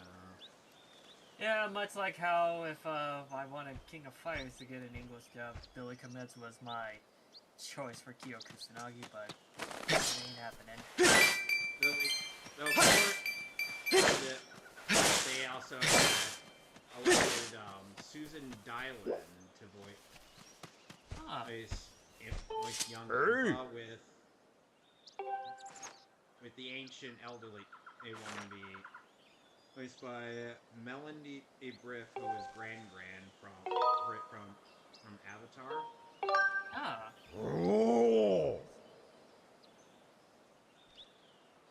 And I believe I've mentioned who they picked for Demise.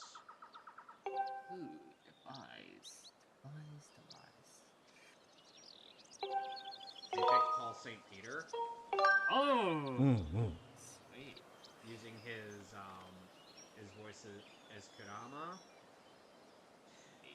Guess who they picked for Groose?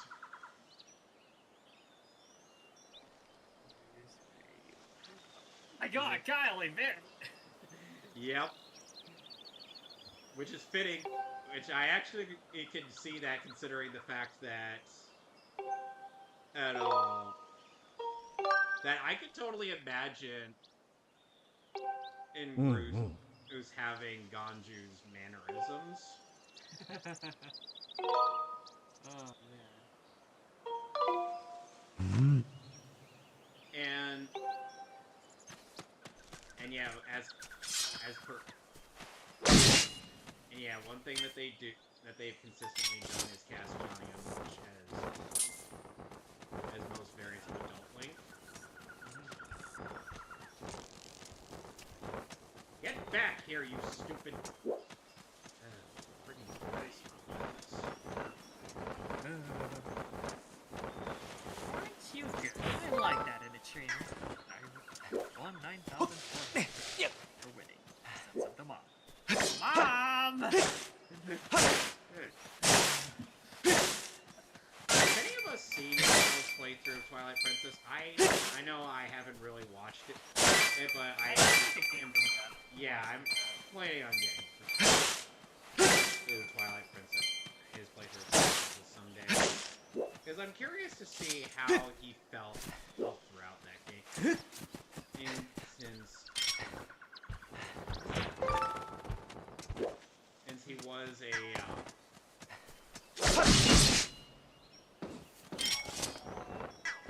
because he did see, and it was interesting to see him go through like not only 2D Zelda but also 3D.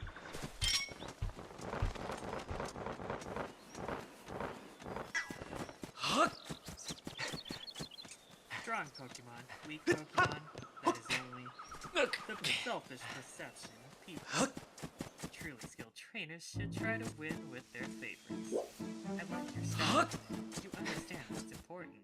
Go on, the champion is waiting. Alright, now, time to face off with Wataru, aka Lance.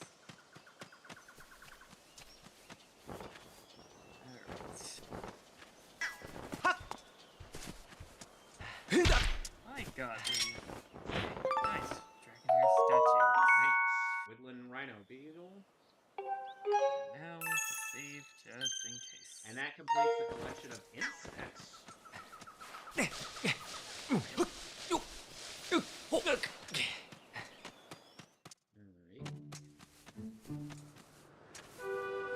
Ah, yes. I, Wayne Grayson. Oh god.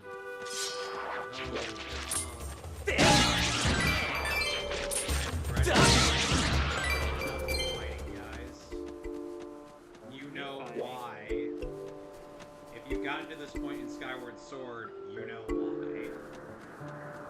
Because this is part of why people. This is one part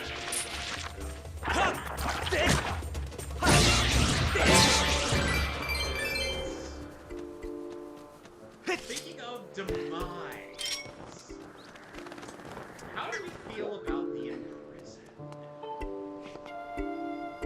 Looks like a giant sea monster. What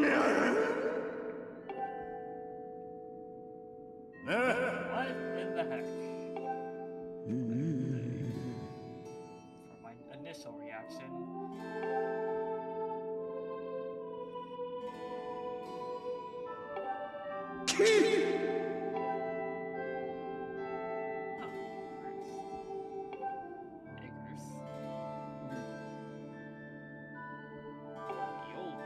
Now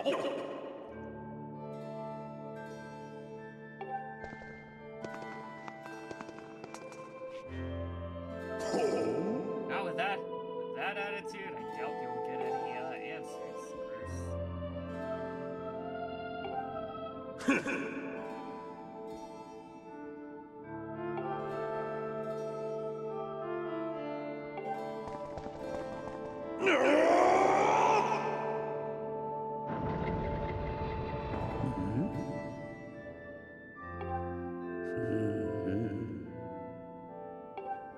Although for Zelda, they ended up casting Kim Mehcast as Ezra. Hi, Gizmo. Join in the voice chat. I know I didn't know. God dang it, Gizmo. Oh, wait. Look, I know we've had our differences, but we miss you. Yeah. And the obligatory hotel pass comment. Of course I haven't familiarized with it.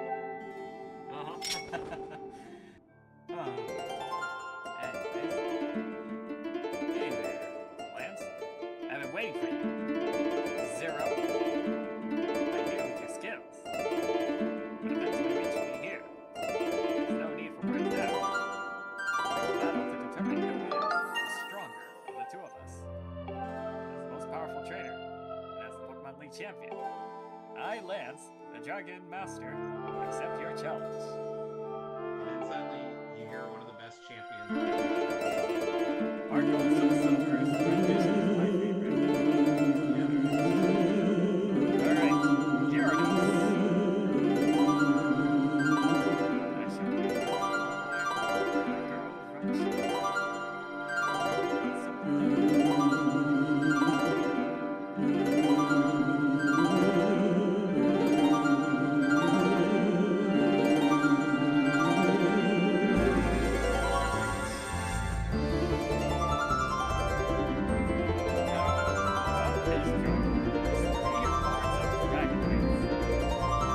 Don't get to be Pokemon champion without using a bunch of And first upgrade. Dragonitis. 47. How did you Yep. get a level 47 Dragonite? I cheated. Ah! You discovered the missing note. I see. Now I Well. wonder what this thing is for. Ah. Stay cool, Lance. What Stay killed the cool, dragons? third boy. What killed the dragons? The Ice Age!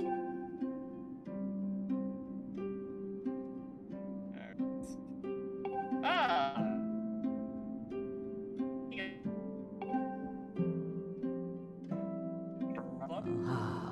Because, let's see. You know what? I'll use Speak. Flap your wings, Aerodactyl. He really should be a flying.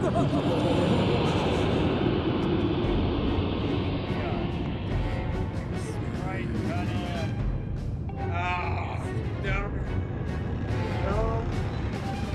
No. What? He's here. He's here. It's him. Someone, you're weird.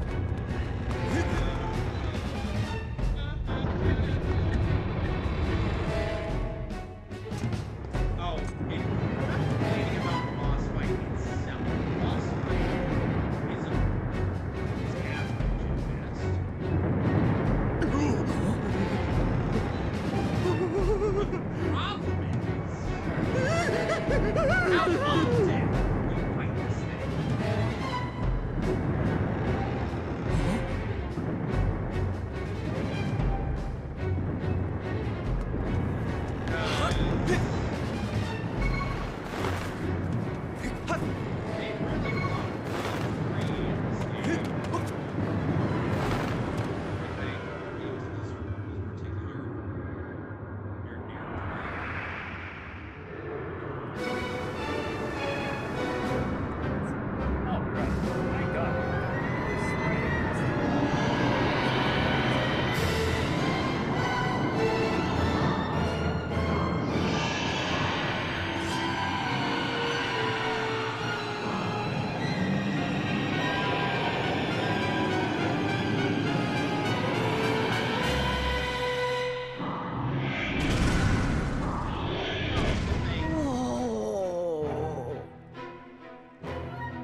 yeah.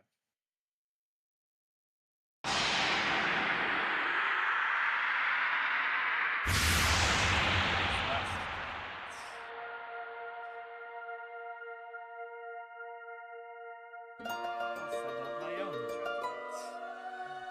Let's send out Dragonite. In attack mode. And I, 0x, summoned Dragonite.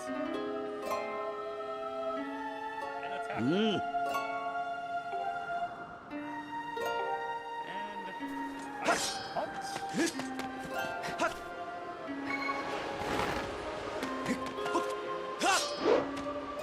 You're dead.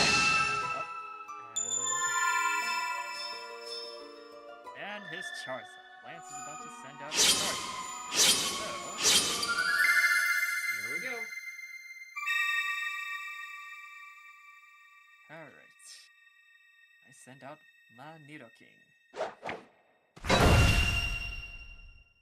Rocks to the end, baby. Well, that should keep for a while. Until we have to go back again. Which we will. Because heaven forbid we have nice things in life. Yep. Alright. Charizard is down and I win. It's over. It's an odd feeling. I'm not angry. I'm lost. In fact, I feel happy. Happy that I witnessed the rise of a great new champion. Right? Phew. You have become truly powerful, Zero. Your Pokemon have responded to your strong, upstanding nature. As a trainer, you will continue to grow strong with your Pokemon. Now it's like, hey, we're just starting to see, like, Now we start Link to can understand. just do this without hesitation, and he feels that he wouldn't have been able to do the same thing.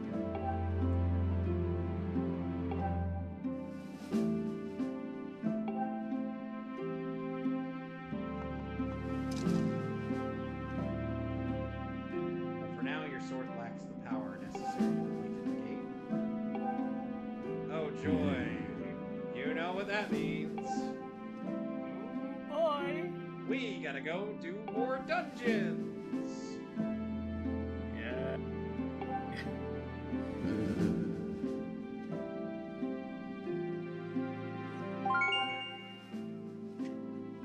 Oh, hi, DJ Mary. It's all over. Professor Oak, if you weren't so slow. I'm coming. Ah, Zero. It's been a long while. You certainly look more impressive. How did you get into the Pokemon League again, Professor? Did you just plow through your way through the Elite Four? Zero, don't forget the last time that this happened. Okay, as soon as he heard that Mary had become champion. Yes. Your conquest of the league is just fantastic. Your dedication, trust, and love for your Pokemon made this happen. Pokemon were outstanding too, because they believed in you as the trainer. Congratulations. Let's interview the brand new champion. This is getting to be a bit too noisy. Zero, could you come with me? Sure. Oh, wait, we haven't done the interview. Oh no. Alright. It's been a long time since I last came here. This is where we honor the league champions for all eternity.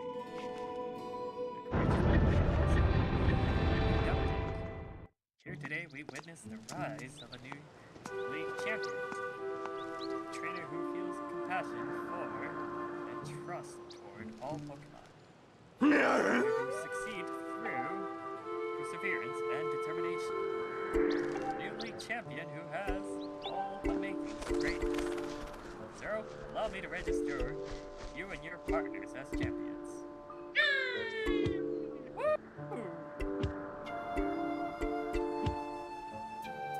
Congrats. Saving. Alright. We have Raichu.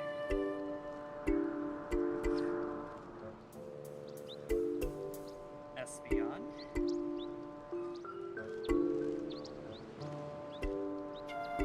Typhlosion.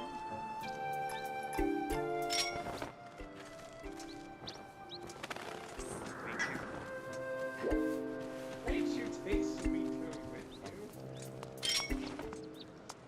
It's one of my favorite water types. I would have opted for Lapras, but yeah, I had stuff going on. You didn't play it on Friday. Yeah, sadly, I did play it on Friday. But Right. Suicune was. Grant, you want to know why Lapras was in there on Friday?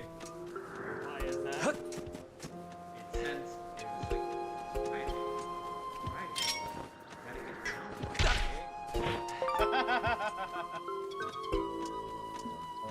Oh yeah.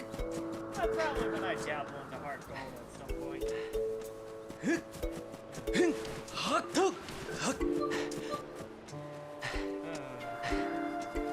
Dragonite and lastly, Nidoking. Representing my team. Alright. Let's see here. 175 Pokemon. 91. Yeah. I want to go for dex completion. I will be doing that on my own spare halfway there. Just take my Professor hand Oak's- and we'll make it Professor Oak's rating. Have you gotten a fishing rod? You can't catch Pokemon by fishing. I know, Professor Oak. Remind me. I will remind you as many times as it takes. And as I channel my inner JYB, my response to Oak. Fuck you.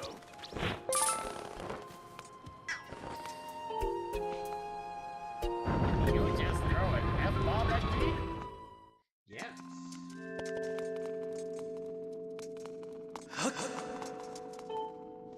And Professor Oak is just left dumbfounded. I believe you threw the F-bomb at me.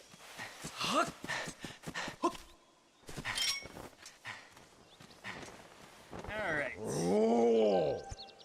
Junichi Matsuda. Oh, how much he represented the heart, one of the heart and soul of Pokemon.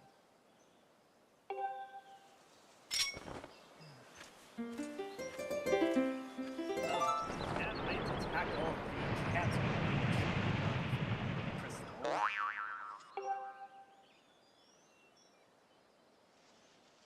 Tsunekaze Ishihara.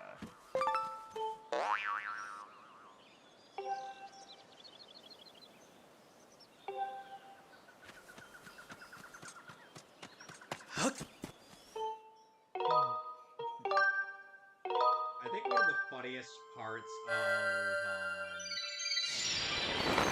of one of the funniest fan arts of OG Generation 1 was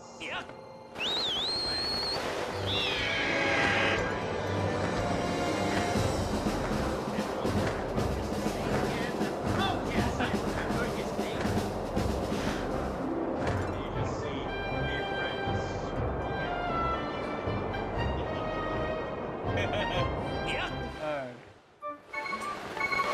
Alright. But it's not quite the end just yet, because although I just became the champion of Johto, one more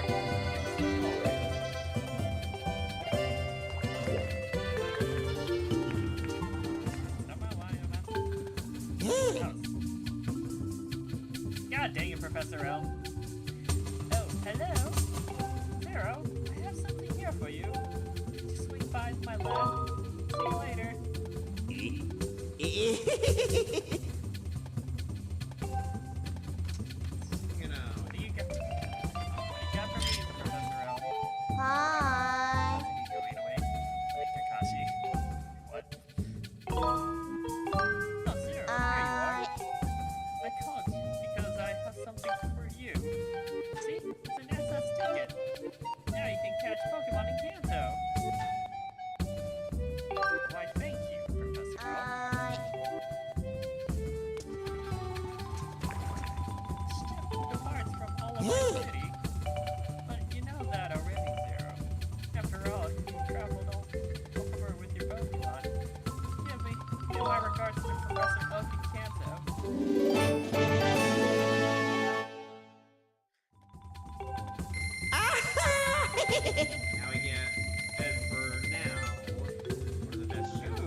And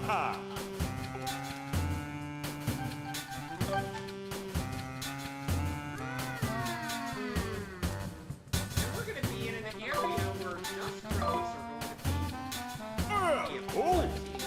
later. So that'll be something. Yep.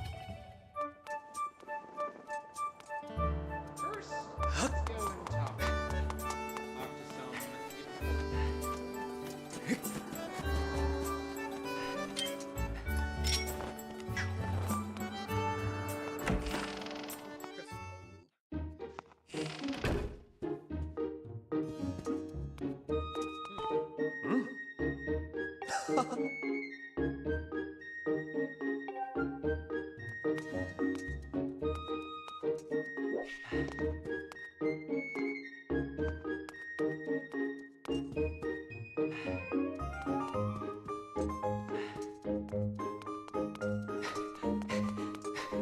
The night. Hey there, Pippins. Huh, how funny. That would actually become one of these Link simultaneous costumes in SNES games. Yep. Oh God. Is it the return?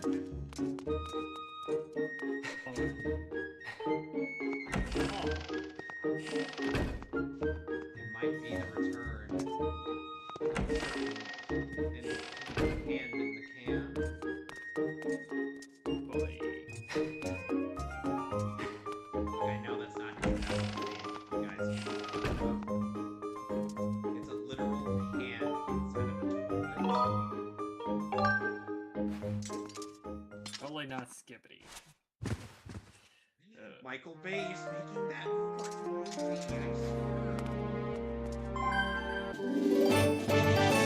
Yeah, we kept up with Michael Bay and God knows how long. Nobody Learn the- wants to keep up with him. I just learned the art of not giving a damn. Alright, let's go and see what Not Skibbity Toilet is up to.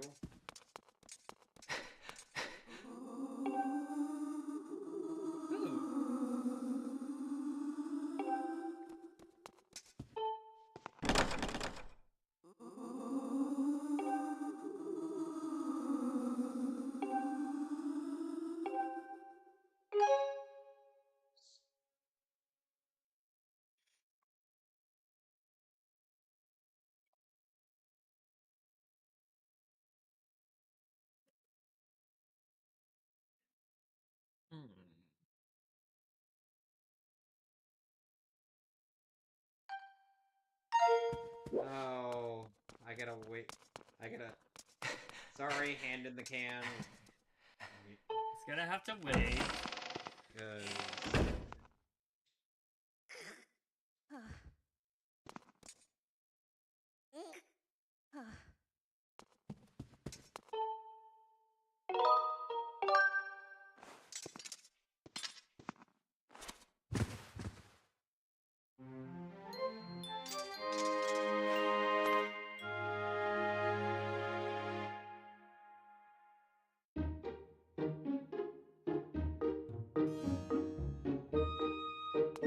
Oh, God.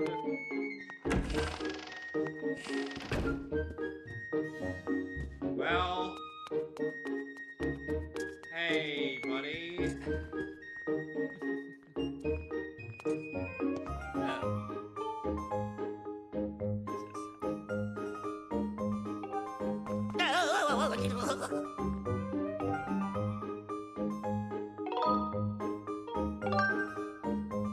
How can I help you?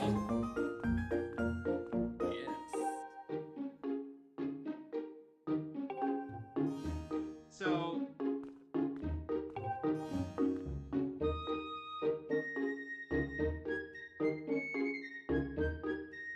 So here's the thing.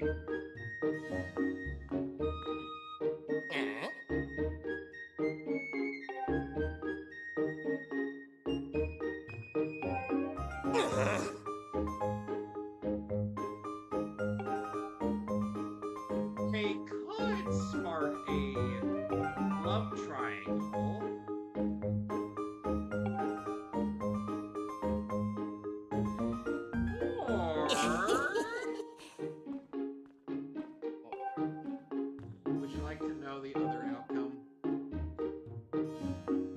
tell. I can do this Yeah. and it gets a little creepy. I'm not interested in love triangles. Alex McCain made the love triangles. Let's go in this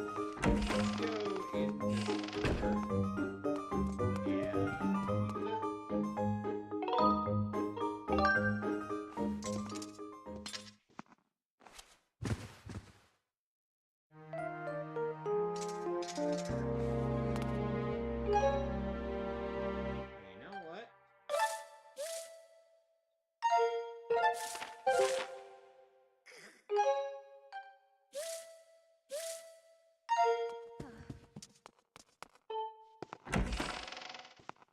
I can actually do something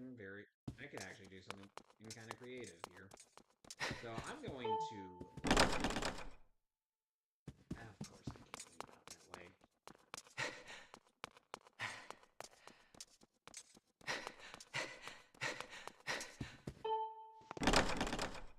Why would I go? Why am I going that way?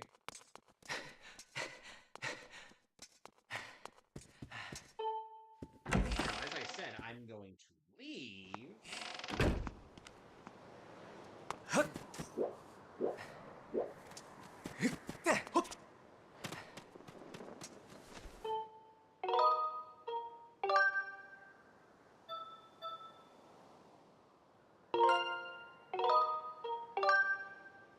Make a separate save file.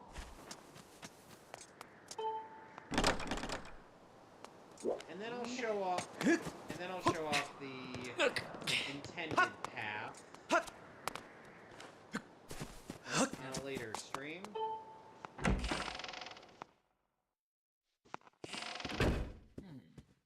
Because again, I'm far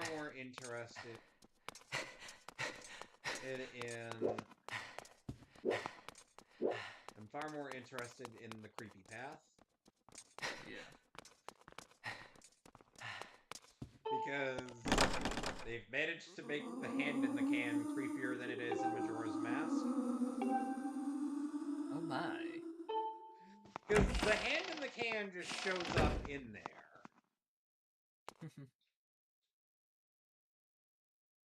You see that shit! Yeah. You guys see that shit, right? Yeah. Why is it creepier when it looks like a woman's hand? This is straight up horror vibes. Damn.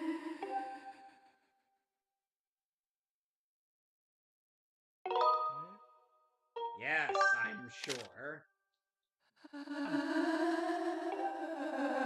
Link, if things go south, you have the broom to rely on standby. Alright. I just need some paper. Can you be a bit more specific?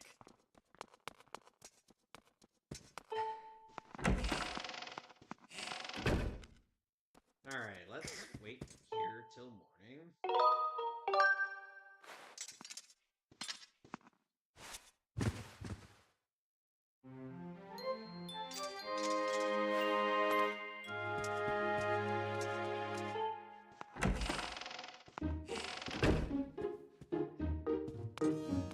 Hey, Colin, buddy! Hi! Hey!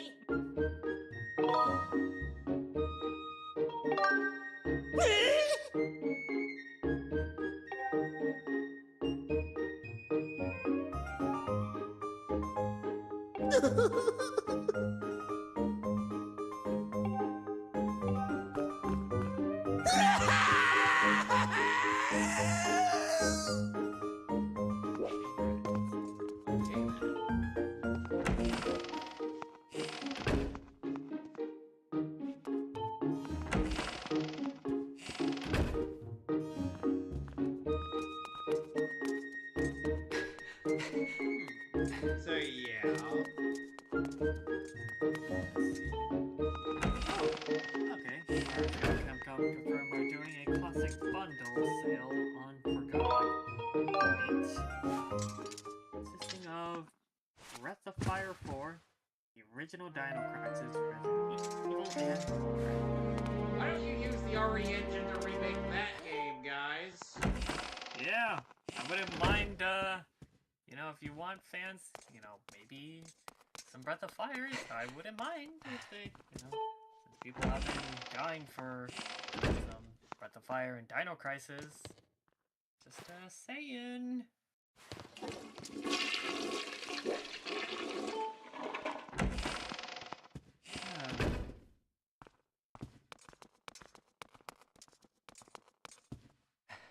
Let's see. Fledge. Colin and Stritch.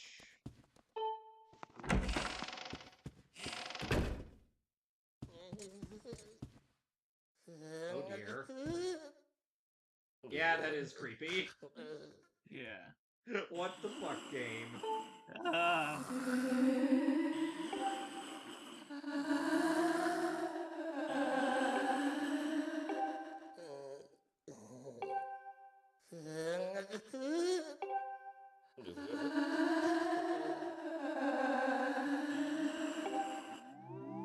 don't know if I like where this is going.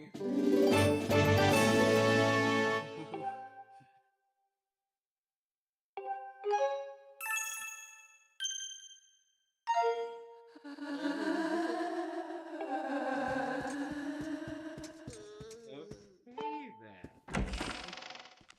Moving right along.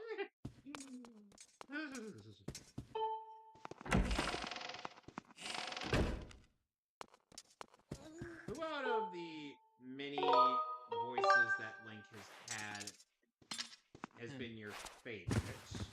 And I'm asking both of you. Oh. Let's see. I know Adult Link has gone through so many. There's like... I think I definitely lean towards more Kira Sasuke as Link. And what about you? Well, I can't really say, really. I gotta actually agree with Zero.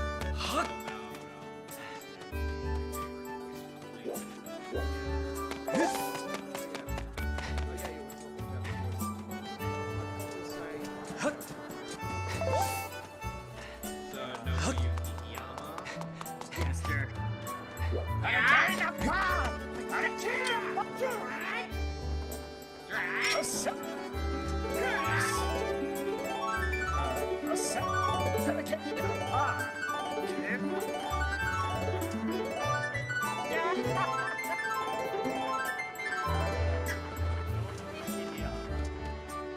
Capcom made it one of the most Yama Pie. There's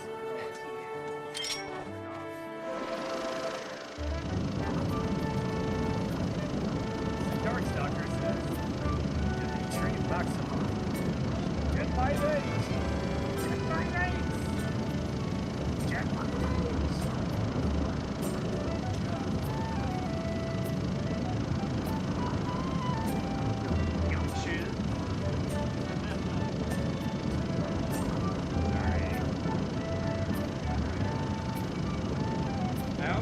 Every time I think of Cowabunga nowadays, I go to Duck Walkers.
I'm looking at the rewards that I could get from him, and holy crap. Yeah. Have I been missing out?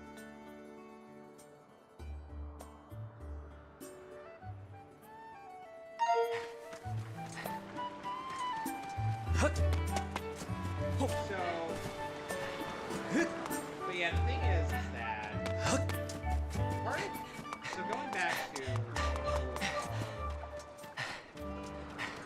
our somewhat excitement for Tamers getting a Blu-ray release, many of us were kind of skeptical if this would even happen in the first place because one of the guys running the marketing for Blu-ray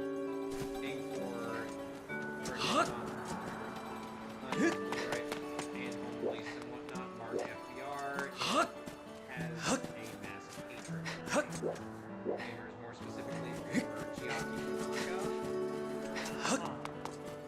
Because there was an audio drama that he and some of the other cast members did a while back where essentially they were up against the manifestation of the internet, and it was about to fire its most powerful weapon, cancel culture. Oh, yeah. And I'm like, that just sounds like the most over-the-top thing imaginable. Yeah, and apparently that was enough to just piss him off. And I'm like...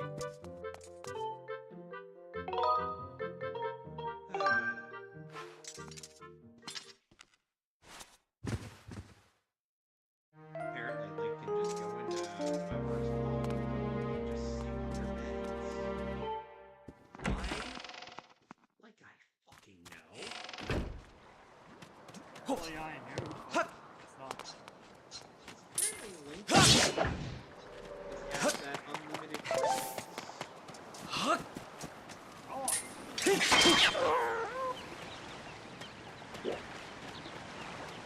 So yeah.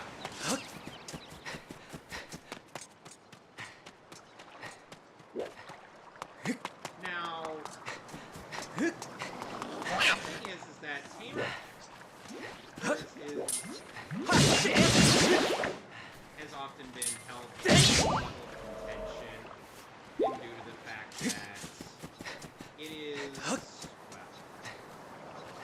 seriously takes place in another continuity entirely. this is true.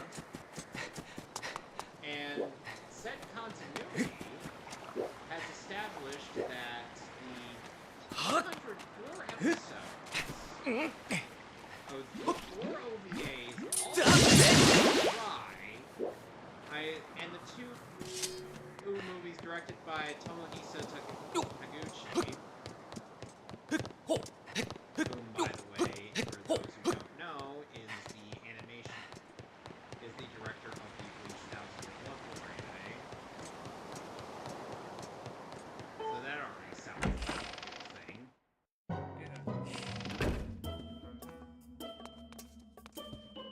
We're all just part of a TV show. This is true.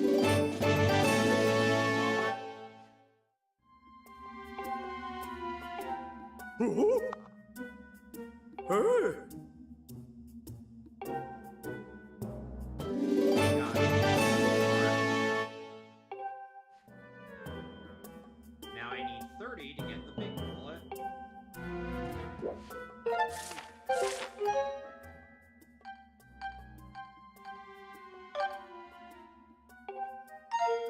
And my current wallet can only hold up to 1,400 rupees.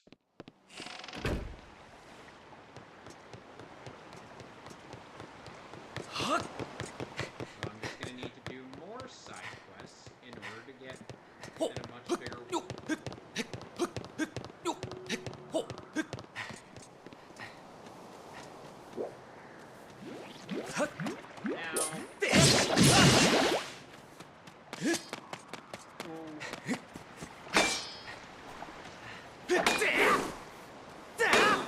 It's like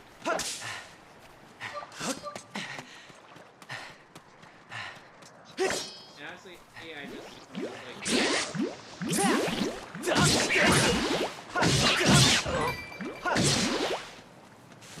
look, I'm fairly certain. Look, you can question in Konaka's direction and on where he personally wants to make the Tamers continuity as a whole. But at the same time, we don't need to have that's connection now. Just kind of just do what any mature adult would do and just be like, if you don't like it, that's one thing to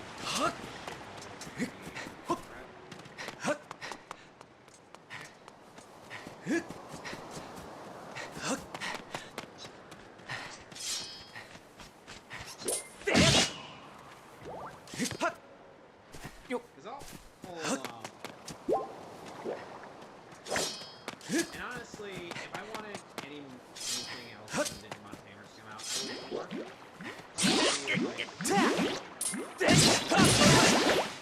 I would hardly. I would like to see. Any sort of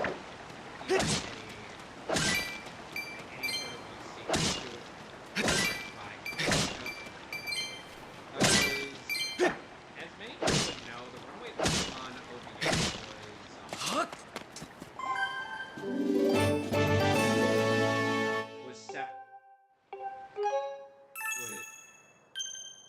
was made independent of Konaka. Konaka only had to say like, hey, if people like it, they make it, that's fine. I don't care. Like, if people prefer to on like the continuation of the series, they can have it.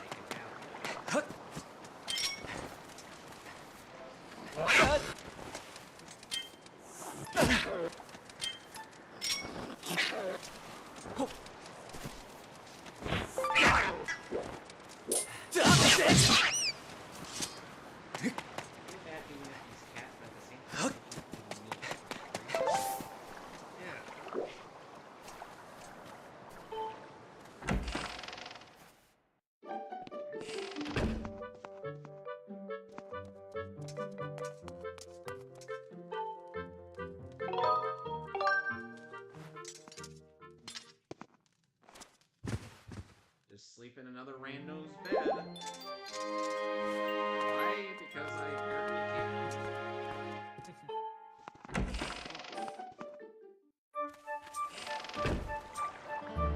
But yeah.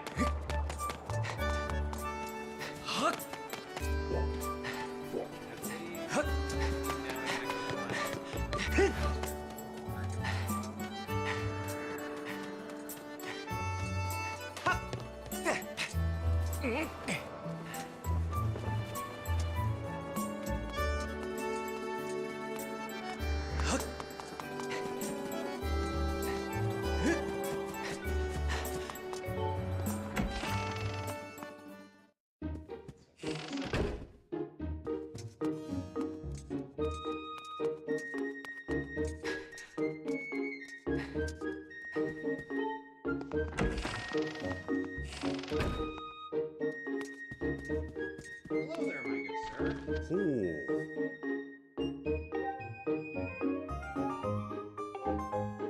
That's the thing.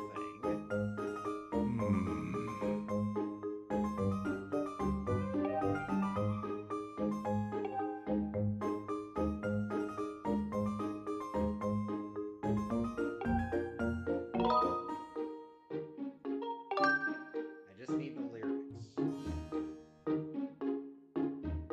I wasn't going to have you sing it, buddy.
Wow!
Yeah, I think last night I was looking through a video of how good Flare Out is competitively.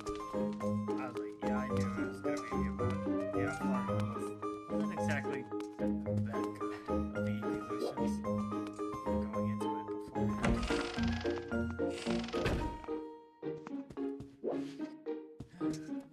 No surprise there.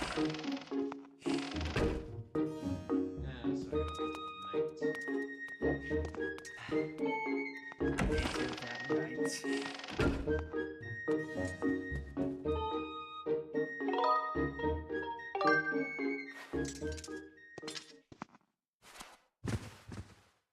Yeah, enough of that main plot. Yeah. I mean, after all, it's just the main plot, right? It's not like there are any dire stakes or anything. Am I right, boys? Boss. Yes.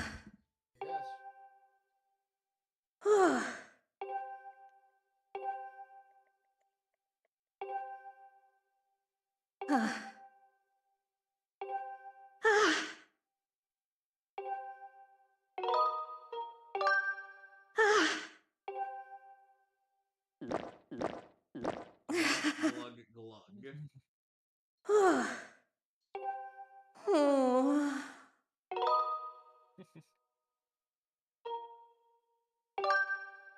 And do it! Okay.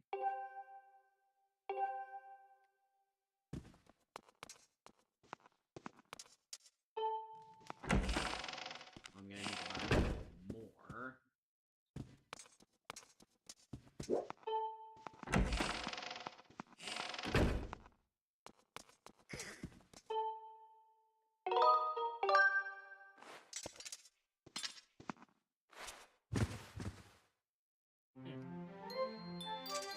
Does anybody remember that April Fool's Day, a Zelda live action thing that IGN put out once?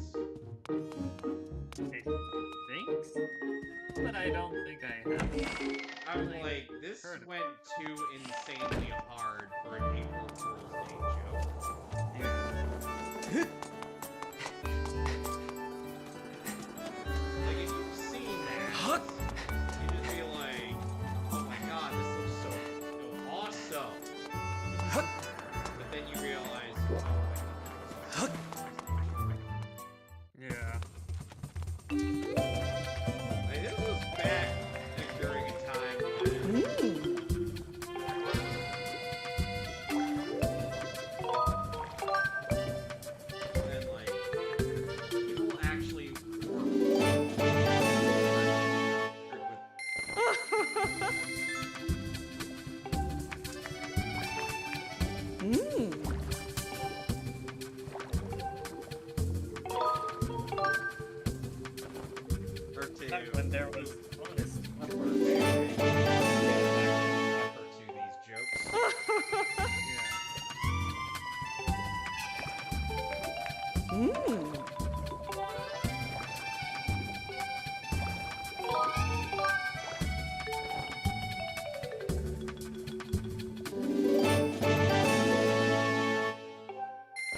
Like, they had all the right stuff.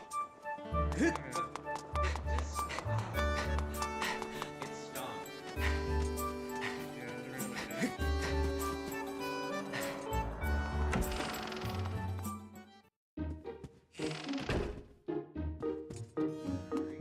It's a more bizarre case of April Fools I remember was Arika unveiling Fighting Layer EX. Like, people thought it was an April Fool's joke. Like, is this gonna be a game or something? And the fact that it came, like, the first early trailers that came out on April 1st. Fast forward to 2018, it's like, yep, it's gonna be a game, full proper game. And... Yep. DLC content meeting Terry in the house. Get ready. Hey, come on! I still think one of the hardest Devil Artemis videos was...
I gotta advance the story.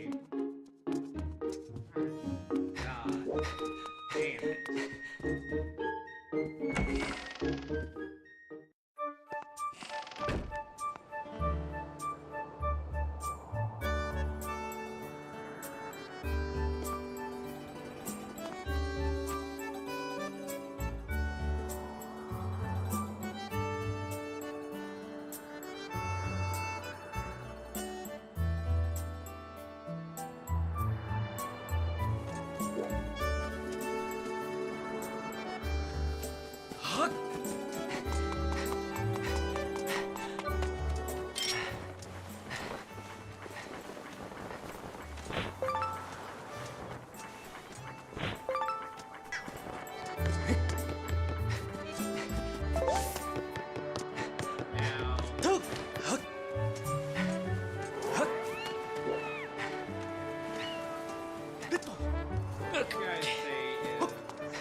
character you see and you're just like, oh god.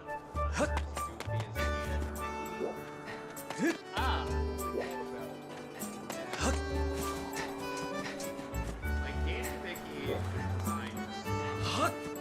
And the fact that it was Capcom's job at SK basically going, what if we took Ryo Sakazaki and Robert Garcia? Hard fighting was terrible. And Dan and Mickey is garbage tier in Street Fighter. Like, he is the bottom of the tier list in that game. I'm sure Dan has his uses in 4, but the only person I could think of that has used him quite a handful of times was Stumblebee, who made a very really excellent documentary of the what happened with NBCI. Really wonderful content creator. I would recommend checking out. You're saying Matt McMuscle. No, Stumblebee. I used to like But then he turned out to be a freedom hating douchebag. oh yeah. Him and Cat.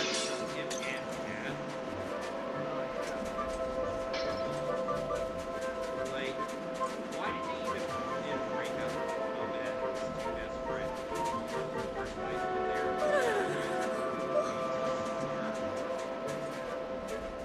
It's like, it turned out, yeah, he's living out the good life.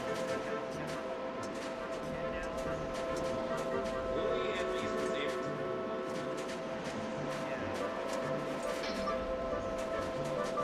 And I applaud anybody who has found success and decided, you know what, I'm moving. I was able to find success, JoJo was able to find success. Was John Yeah.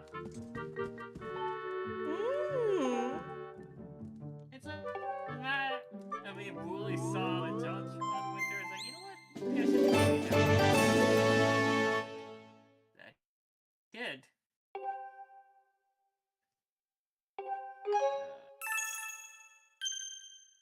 But, Dumblebee, he did, let's see. He did, yep. Mind Bombed. 1 year later, a look into Street Fighter Cross Tekken, Street Fighter V from Champ, and even a look through of Soul Calibur's guest characters. Soul Calibur 2 to be specific.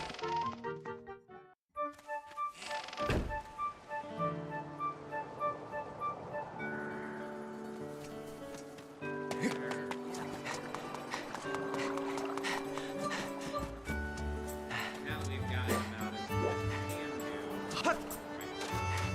See, this is why I would have wanted to save the side questing for later. Because doing them now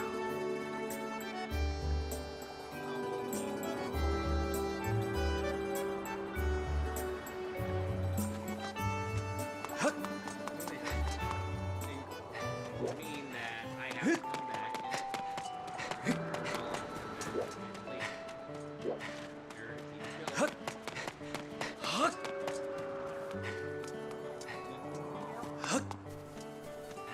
I am gonna need those bigger wallets.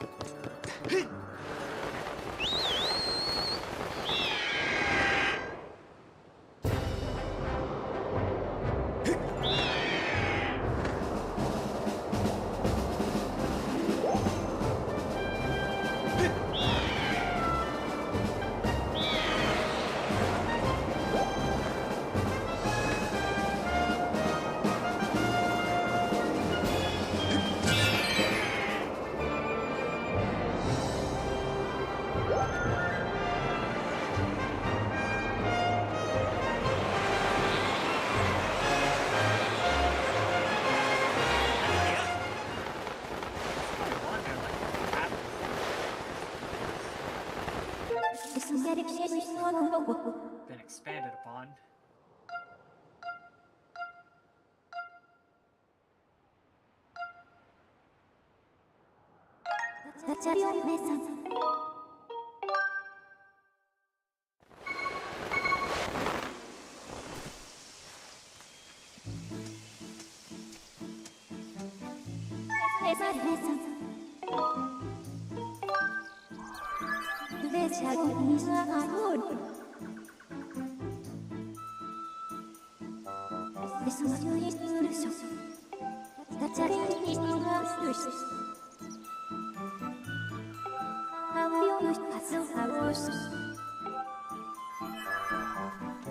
Well, I guess we'll move on.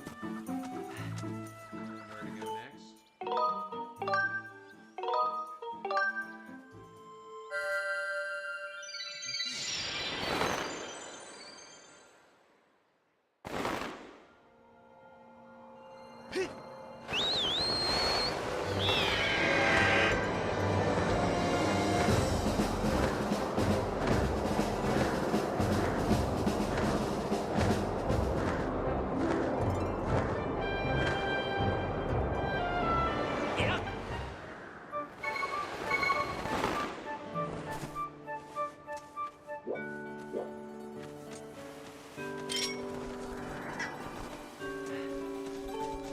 Oh!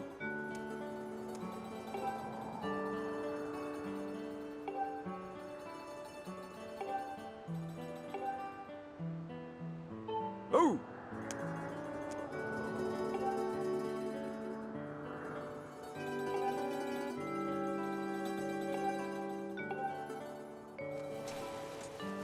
Go! Ho! Huh? Huh? Ho! Huh?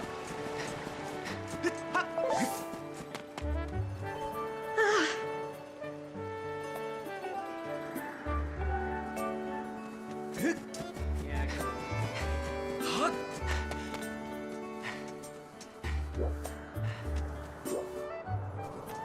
Huh?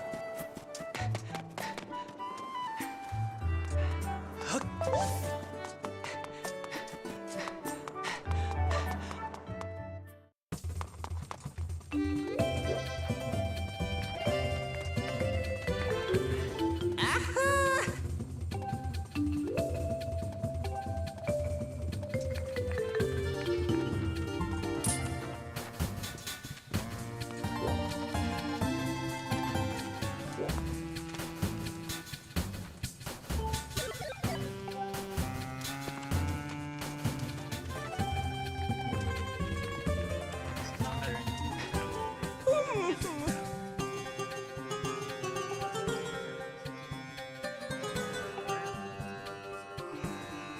Neat.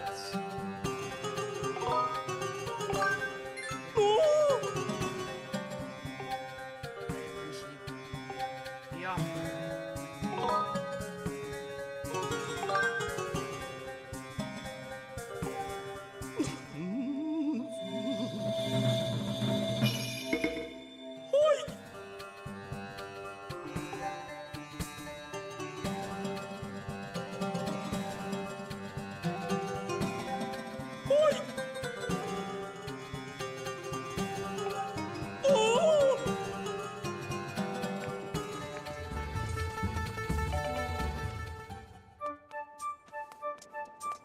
Huh? gotta be something.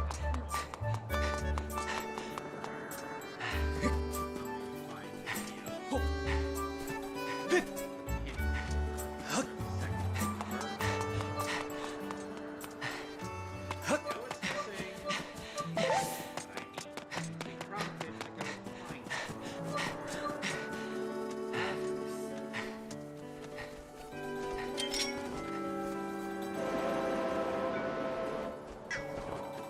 Hey! All right, another interesting gaming news. Silk Song is actually getting a physical release.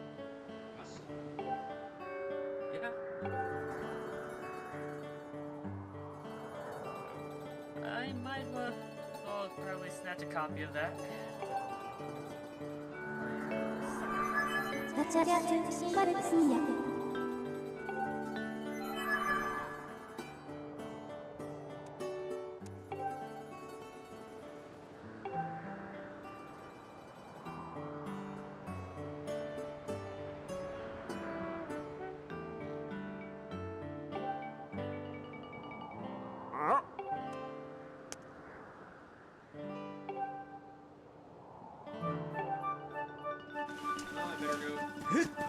scrap shop.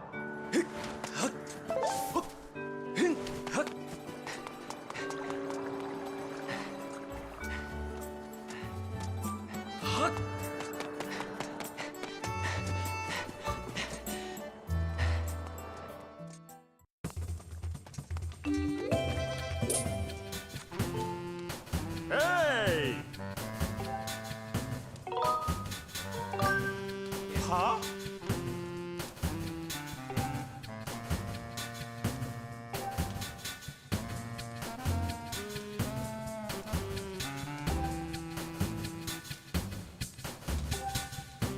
Well, I mean, I've seen them.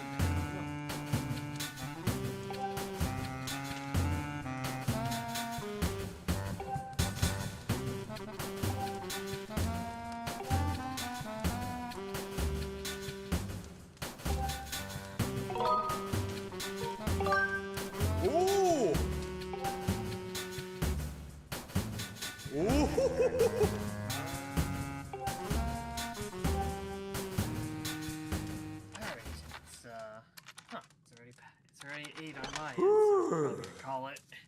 Yeah, I'll call it shortly. Yeah. Now we've got Scrapple working. So, this guy's going to be important to us. Yeah! Green-clad individual of small stature. Bitch, I'm taller than you.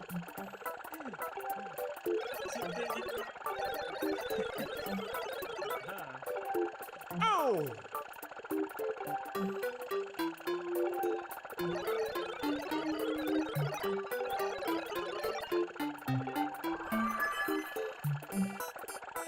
Mari Skyward. Saya asistente di mesa.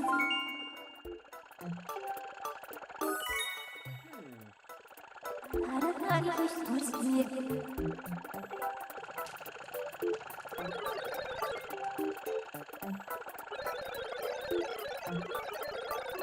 Nope. Official. This thing is simply hard to reply. Even she doesn't know how to respond. Like, does not come to you. Does not come to you. She's like, okay, I guess that means we have Very well.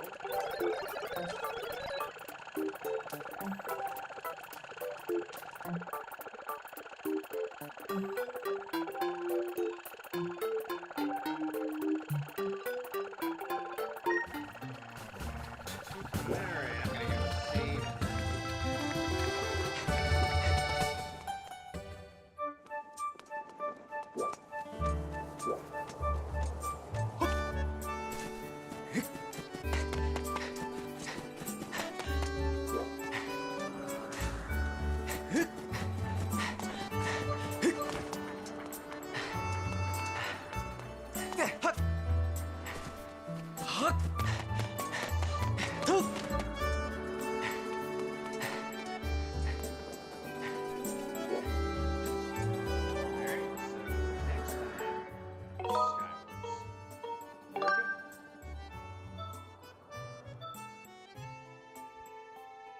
We will go down to the circle. Purpose to find the window. You know where to find myself and Alex. You can find DJ Brett 12 on BitChute, and you can find Ultimate 0x on Twitter and Instagram.